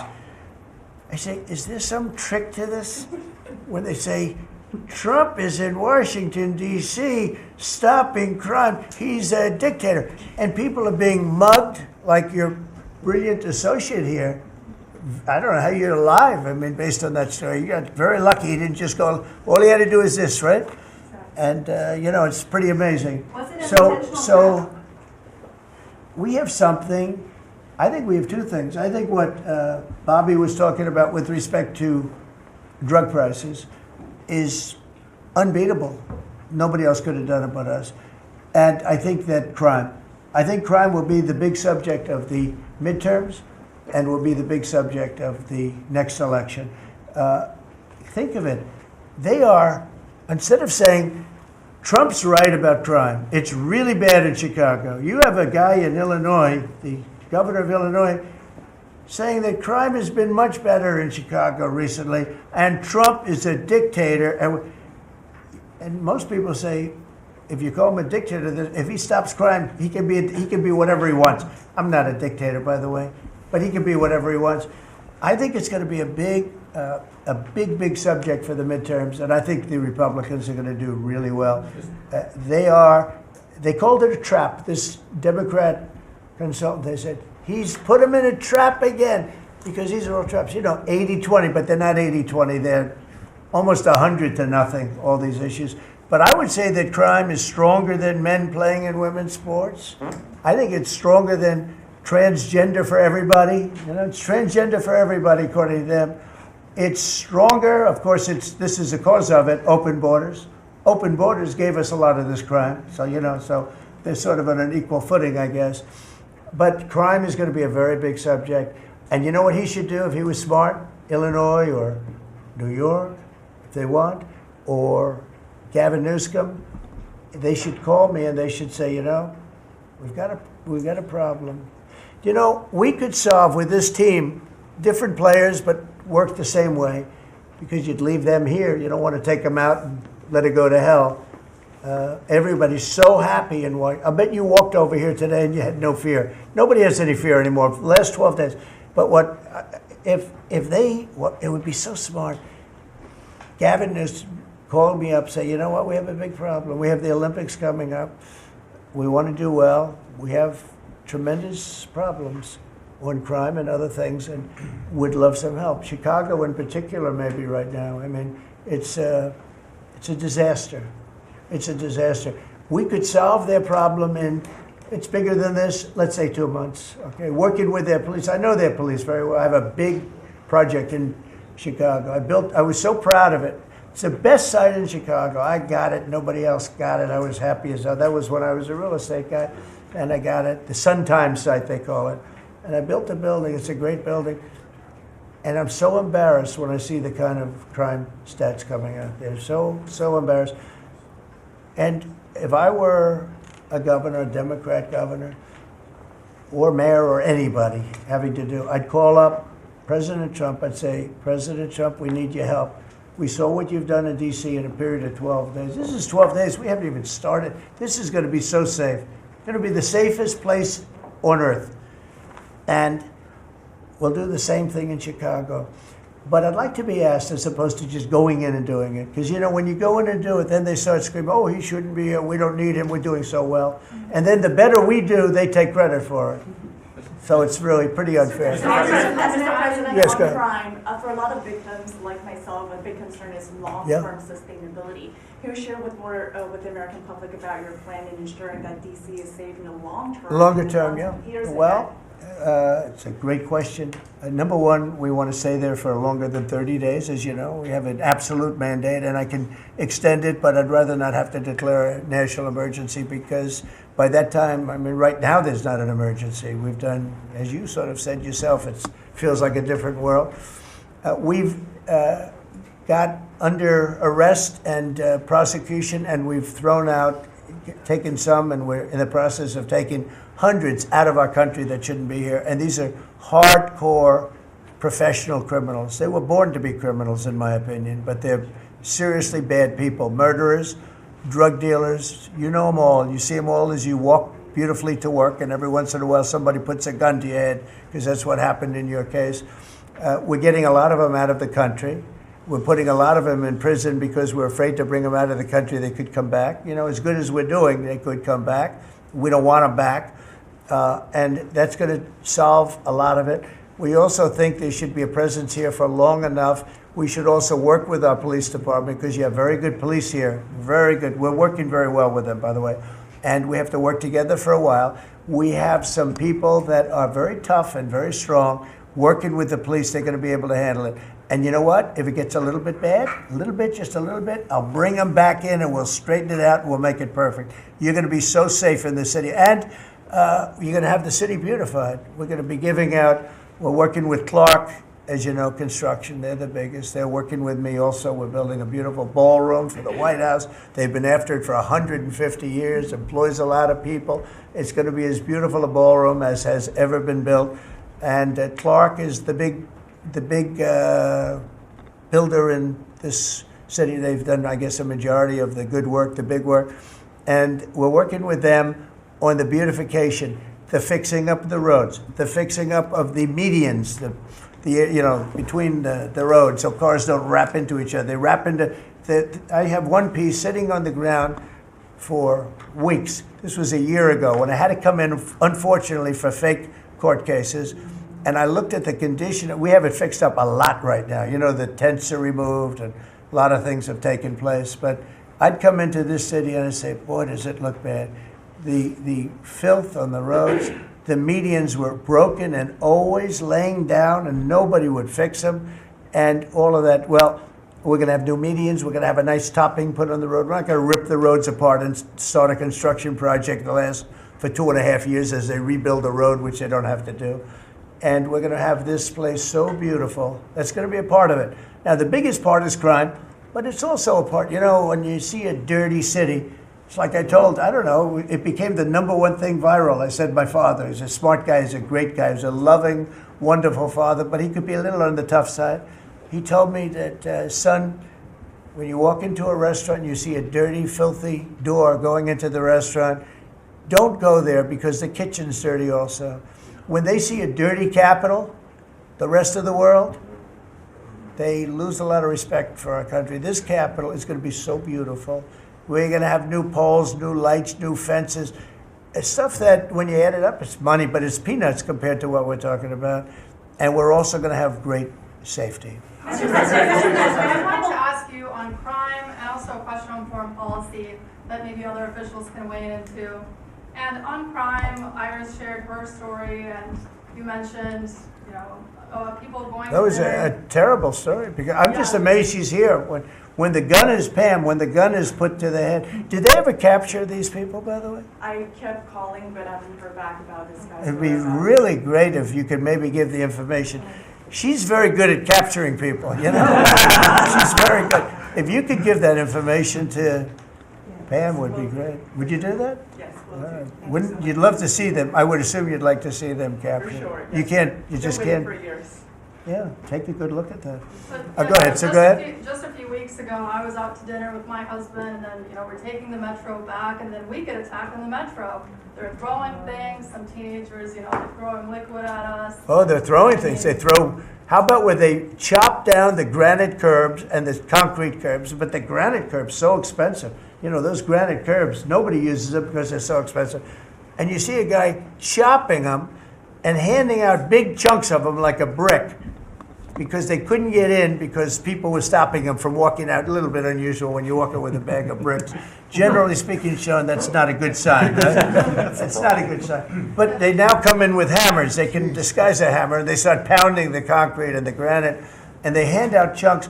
And those people take those chunks and start throwing them at cops, or they stand on the top of bridges and they drop them down into the windshield of your car, and you get killed running into a light pole. It's those days are over. I wanted to ask you, Governor Hochul, Kathy Hochul, said that she spoke to you on the phone, and you said you might send National Guard troops to New York. You mentioned that. So will you? I'd love to do it if she'd like. I get along with Kathy. If she'd like to do that, I would do it. See, look, New York has difficulty like other, and I don't want to make this I want to make this like friendly, but the places we're talking about happen to be virtually all Democrat run. Now, take a look at your 25 places that are most troubled.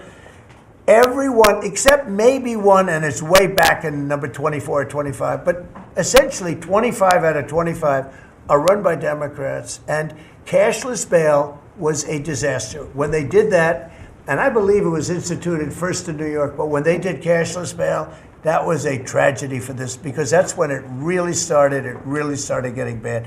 When somebody kills somebody, you don't say you can come out, you don't have to put up anything. You put that person in jail, and you find out whether or not it's true, but you don't give cashless bail with a promise to come back in a couple of months, we'll start talking to you.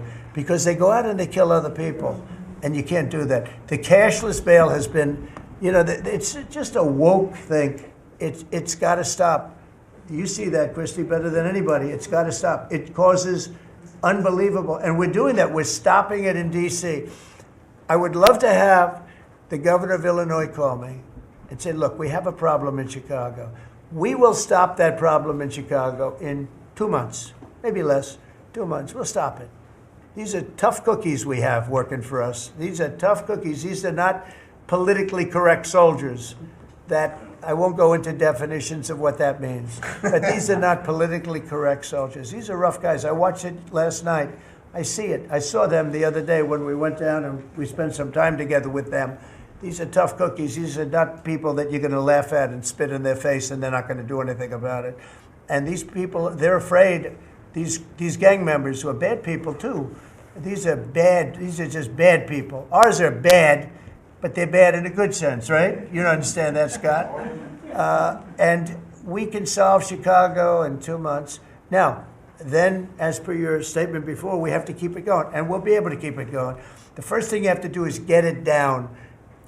We are very close to being at that position in D.C., and within a month, we will be, within a month from when we started, which is quicker than I thought, you're going to feel very, very safe. I think you feel very safe right now. But I would love it to have these governors, mayors call me and say, we'd like to invite you into our community because we have a problem and you can handle the problem and we can't.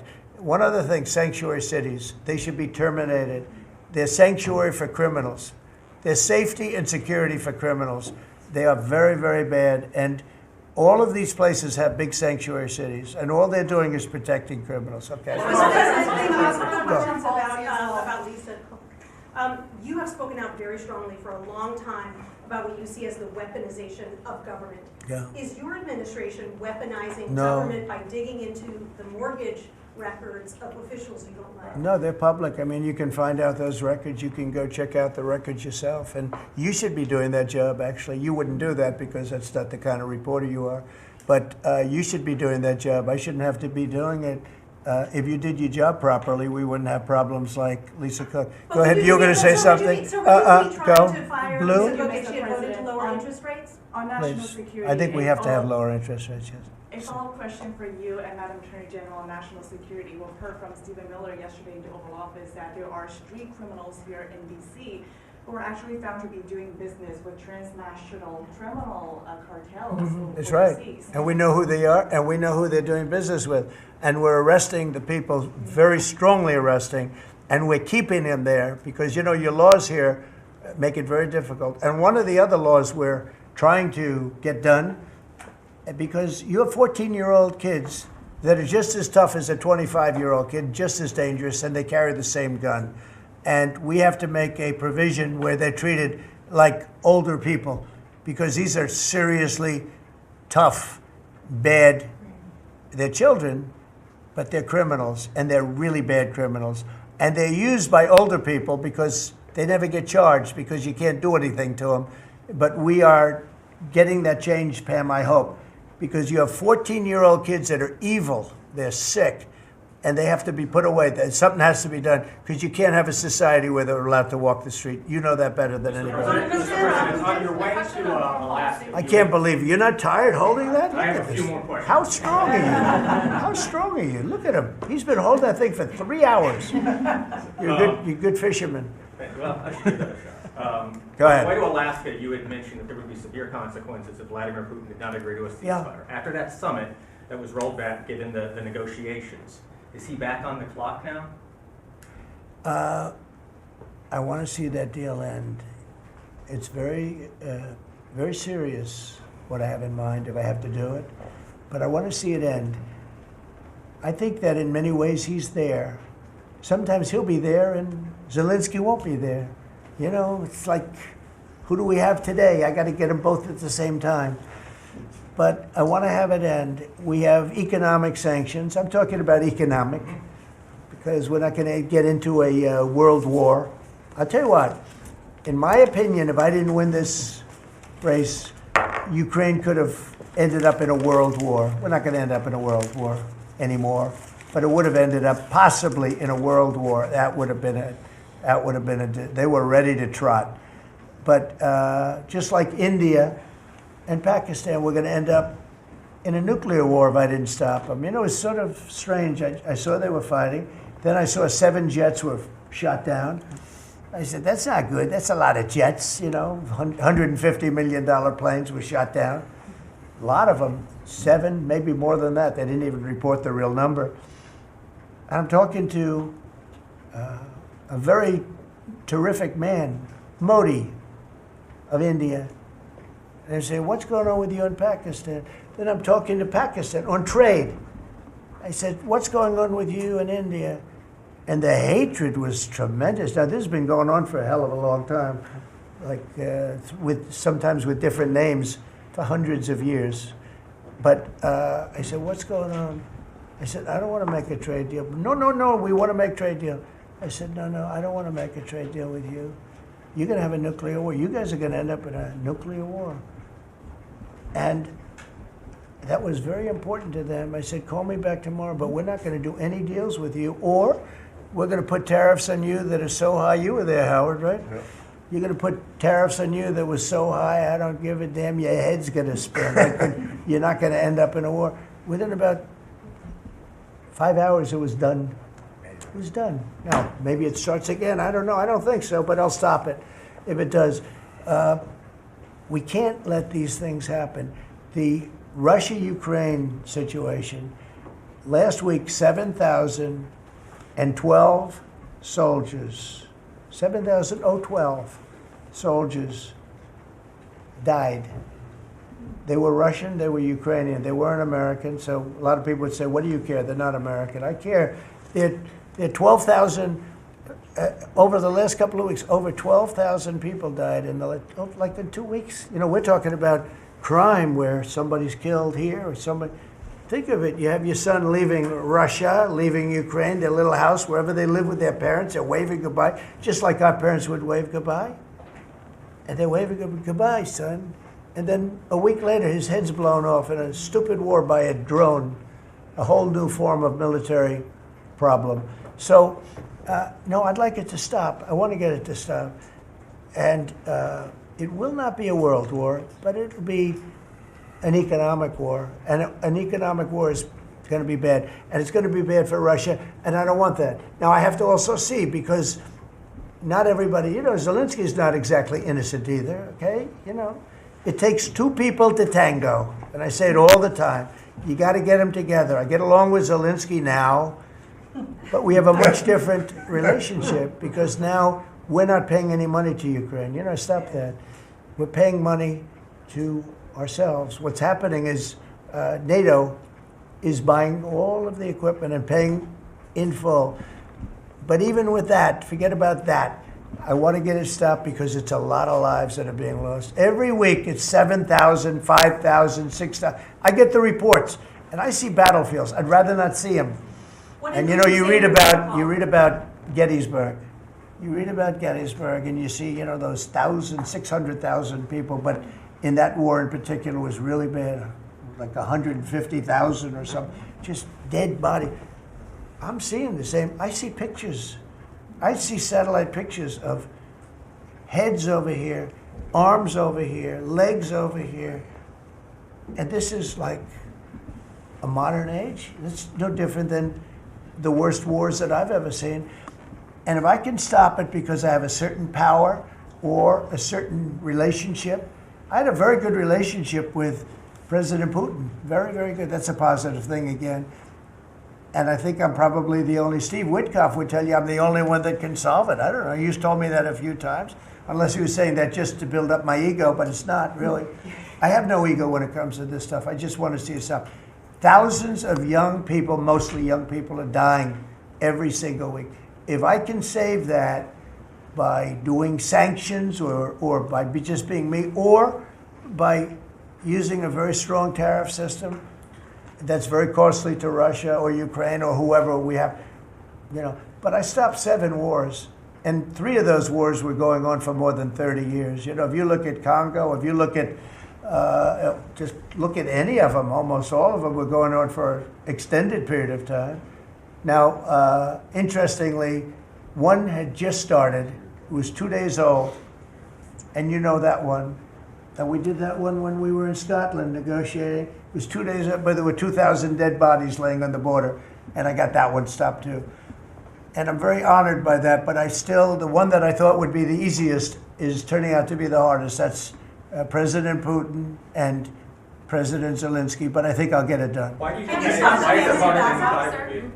You never know. It's war. Can you stop the family? With war, you never know, right? War's very tricky, very horrible. But with war, you never know. Things change. People go into war, think they're going to win the war, and then they get their asses kicked. And they lose their country, and they lose millions of lives. Nobody goes into a war thinking they're going to lose. They go in. I'm sure that Ukraine thought they were going to win. It's going to be, you know, we're going to win. You're going to beat somebody that's 15 times your size. Biden shouldn't have let that happen. Biden shouldn't have. I mean, the man was grossly incompetent. He should have never been there. That would have never happened. But you don't go into a war that's 15 times your size. Say it. The Fed just put out a statement saying that Lisa Cook has indicated through a personal attorney that she'll promptly challenge this action in court, seek a judicial decision that would confirm her ability to continue. That's all right, whatever it it says is. the Fed will abide by any court decision. Thank you very much for reading abide that. by a court decision. I abide by the court, yeah. I abide by the court. Yes, please. That's enough. That's enough. Mr. Go ahead. President, what other companies are you thinking about taking stake in? Well, you know, we didn't take a stake in the sense that it was reported. Everyone said, I bought a stake in Intel. No, I got it for free. I said I was with the, is that correct statement? Howard was there. Absolutely correct. Scott knew all about it. They came in, a man was charged with something by a very good person, Senator Cotton, made some statements about the gentleman that was running Intel. When he came in, and I said some rough things about him, I said, I'm not happy with it, and they called, and he was very devastated at what I said. I said he should immediately resign. And he came to see me, and I was very impressed by him, actually. And he made a mistake, or factors happened where something like this could have taken place. In the meantime, his board was staying by him. And I said to him, and took about, I would say, less than 45 seconds. I said, you know what you should do if you're smart? Give the United States of America 10% of your company. And he looked at me and he said, I'll do that. I said, I just made $11 billion for the United States. And we made the deal. I didn't pay, we didn't write a check. Now, I guess Biden, with his stupid CHIPS Act, handed money to all these people that didn't need any money. It didn't do anything. You know, they're giving billions of dollars to everybody. They all have so much money, and they have more money. But there's no commitment that you had to build. They just took all this money. I don't know, it's the stupidest thing I've ever seen. See, with tariffs, they have to come in. Because if they don't come in, they can't sell into our country. So it's power, and you don't have to give up any money. But I said to him very simply, I mean, I'm glad we're straightening this out, because everyone thinks I bought in. No. I said, it would be great, we'd be a great partner for you, and I want to see Intel do well. You know, Intel was a great company, and it can be a great company again. But I said, I think it would be good if we own 10% of your company. He said, I'll make that deal. And it happens to be worth $11 billion. So we made $11 billion for the country, and then I was criticized by some of the fake news media. That's not the American way. Actually, it is the American way. Now, if I can help other countries or do those deals with others, I would do that. I think it's great. It's good. Builds up our balance sheet. Let me tell you, our country is becoming very rich again. You don't see it.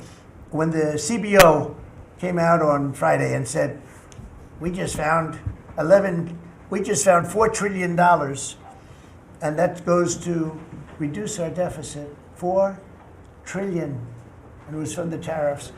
Our country is becoming very, very rich again. I hope you get used to it. You know, you're going to have to get used to it. In addition to reducing the deficit, any update on your previous talking about potentially giving Americans a tariff rebate check? Well, we have a lot of money coming in, rebate check for the Americans, and it's coming in at tremendous numbers. Don't forget, I would say, Scott, we probably are talking about right now 50%, maybe even less than that. With all the money you're hearing is coming in, you're talking about, you know, a lot of it hasn't kicked in yet. And when it really kicks in is in 2 years when these plants are built and opened and the money starts pouring in, right? But, I mean, there's a concept of making you could call it a dividend, as we would say, making a dividend to the people in this country who have had to suffer through stupid leadership. And they paid a lot of taxes, and they got nothing for it. Or they got attacked like you were, okay, for it. No, there's a possibility. Primarily, we want to pay down debt, but there's a possibility that we take a piece of it and make a dividend to the people. Mr. President, tech companies. I have a question for Steve Witkoff, if I may. Yeah. This past weekend, Sergei Lavrov was saying that Putin will not sign a peace deal with Zelensky because Russia views him as illegitimate. Just wondering if the Russians have been relaying this to your team, if they view Zelensky, you know, as a leader worth signing a peace deal with, if they will. Doesn't matter what they say. Steve can answer, but I can answer too. Doesn't matter what they say. Everybody's posturing. It's all bullshit, okay? Everybody's posturing. Steve, do you have a different answer? I agree with you, sir.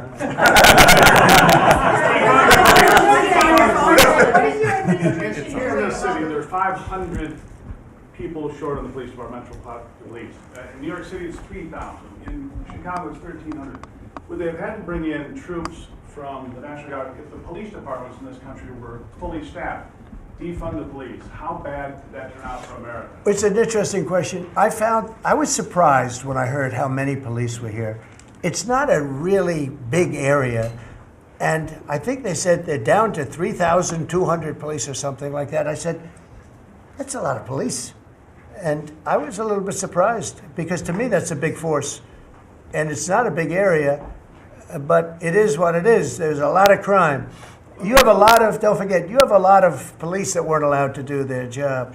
When I came in, as you remember, we made tremendous strides in a little conflict that we had going at the time because I allowed our military to make the decision. I said, you can make any decision you want. I gave it to the colonels in the field. I gave it to the captains in the field. You remember that where everything went through Biden, meaning one of the people, and everything went through Obama before him. Everything went through. They had to make the decision as to whether or not to attack the Taliban. So they'd find 30 people together. They'd call up Washington, and they'd go to a political hack who knew nothing about it. My first night, I got that same call. Like they called me, and they said, "We have a." I got a call at 3 o'clock in the morning because I listened to their system, and they were calling me and they were asking me whether or not they could attack a group of people having to do with you know what war I'm talking about. And I said, I know nothing about this. Wait a minute. And then I said, who is he? Let me speak to the people calling. They're calling from Afghanistan. And I said, let me speak to the people. I want to speak to them. And it was a colonel. I said, where'd you go to school, Colonel? I went to West Point, sir. Were you a good student? I was, sir. I was a very good student. So you're calling the White House to ask for permission to attack, and by the time you get the answer, how long does it take? Sometimes 2 or 3 weeks. So by the time you get the answer, the people that you want to attack have already left, right? He said, how did you know that, sir? I said, let me ask you, so you're a good student, you went to West Point, and you love the military, right? Yeah. You make the decision. And I gave all those guys that went to all these great schools, and they're all military people, I gave them the right to make their own decision, and we kicked ISIS's ass. Don't forget, ISIS was supposed to take 5 years to terminate him, and we had a man named Raisin Kane, who happens to have done the whole thing in Iran. He's a great general, and he's a wonderful guy too, believe it or not, but he's a great soldier. We let them do their work, and we defeated ISIS. We defeated everybody. Every fight that we had militarily that I had, I won. And I let these great soldiers do some make a mistake, I guess. But like this colonel, I'll never forget it. Where did you go to school? I went to West Point, sir. I did ask him a question. I like good students as opposed to bad students. He said, I was a good student, sir. And I said, you do what's necessary. And, you know, I don't want to sound overly vicious, but he wiped out the entire group of very bad people that want to kill us. So you have to let them do their job. In Washington, they're not allowed to do their job, okay? They're not allowed. You have great police. You have great police, but they're not allowed. Hello. Go ahead. On Congress, Mr. President, would you be open to a year-long continuing resolution? I'm always open to whatever is necessary. Look, here's the problem in Congress. You have Democrats that will never vote for anything. I could say that we're going to lower your taxes by 50%. We're going to guarantee you free cities, safe cities. Nobody will ever get touched, molested, beat up, shot in the head. We're going to give you the greatest country ever. We need your vote. And they won't vote. And they do it in unison. The only thing they do good is cheat on elections and unite. You know why they unite? Not because they're good or they're loyal people. They unite because they're afraid. They're afraid of the radical left. And you can't get their vote. So we have a vote coming up at the end of September. And I think we're going to pass it because we have the majority. And I think almost every Republican will vote for an extension. Because no matter what deal you make with these people, look at Schumer. He made a deal a year and a half ago, and after making the deal, he's been almost run out of the party. He's not the same man. He's not the same man. He's finished. He aged 20 years. He's become a Palestinian, by the way. We call him our great Palestinian senator. But Chuck Schumer, and I wrote him a letter. I said, Chuck, that was really great. Thank you very much. And somebody gave the letter to the press, not me. And he was destroyed because they thought I was being sarcastic, and I wasn't. He made a great decision. It kept our country open. It was a positive. But you can count on almost no vote. I mean, I see things. I'll give you an example, crime. So we're going to pass a bill to stop crime. We may not get one Democrat vote, okay? We may not get one.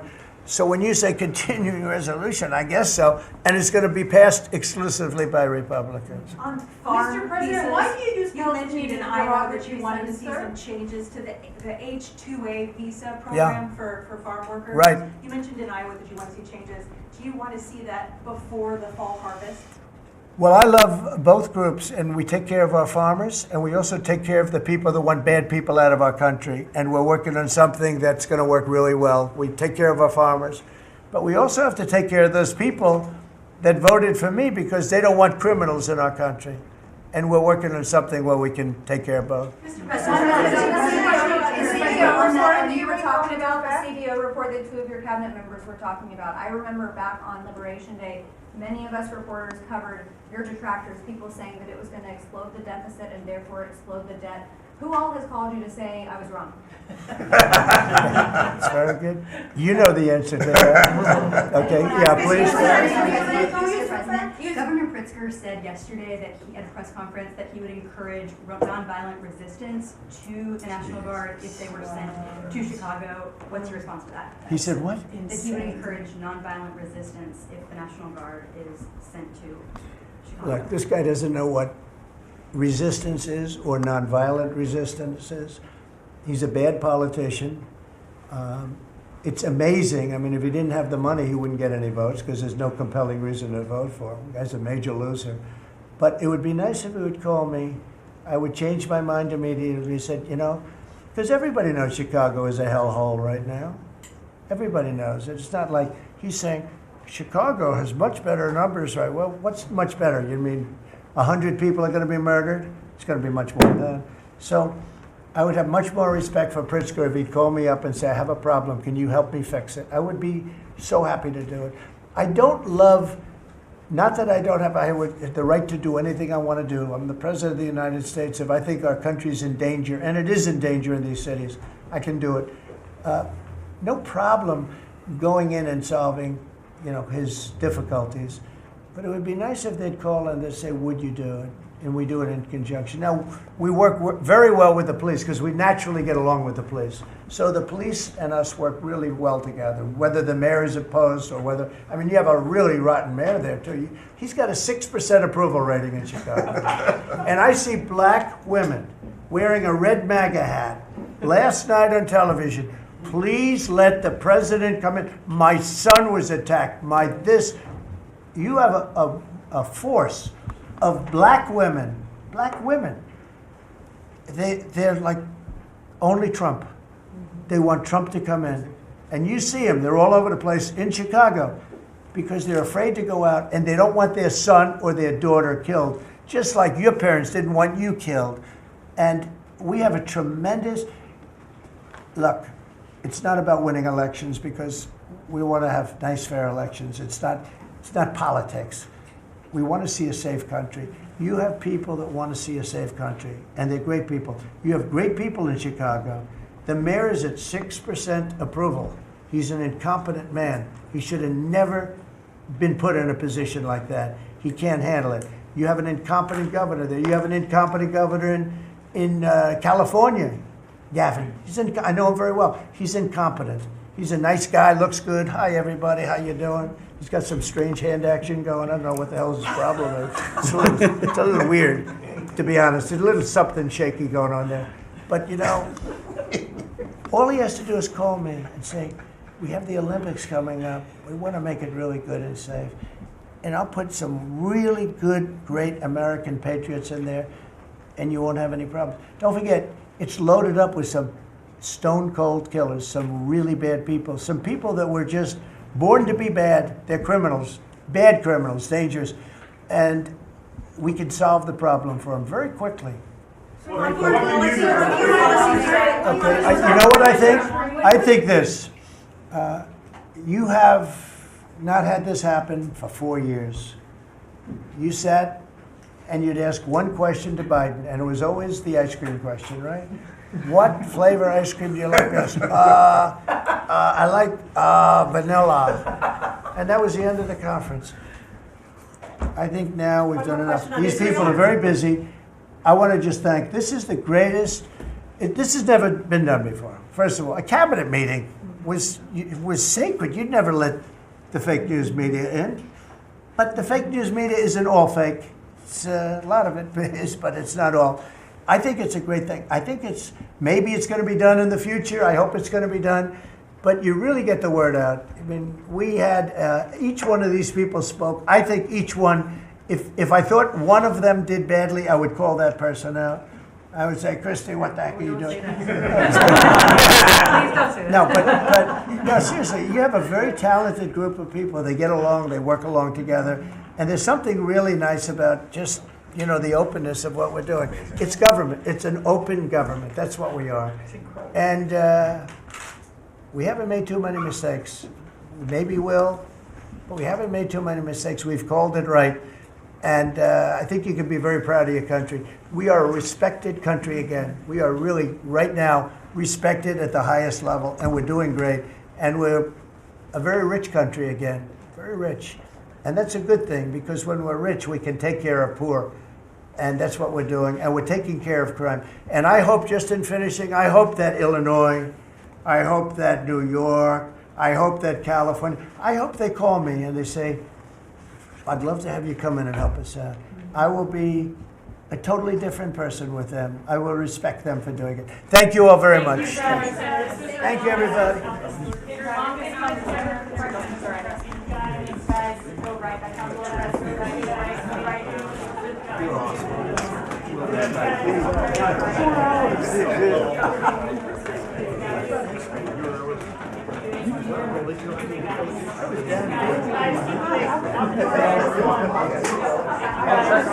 I'm not even. Thank you for moving.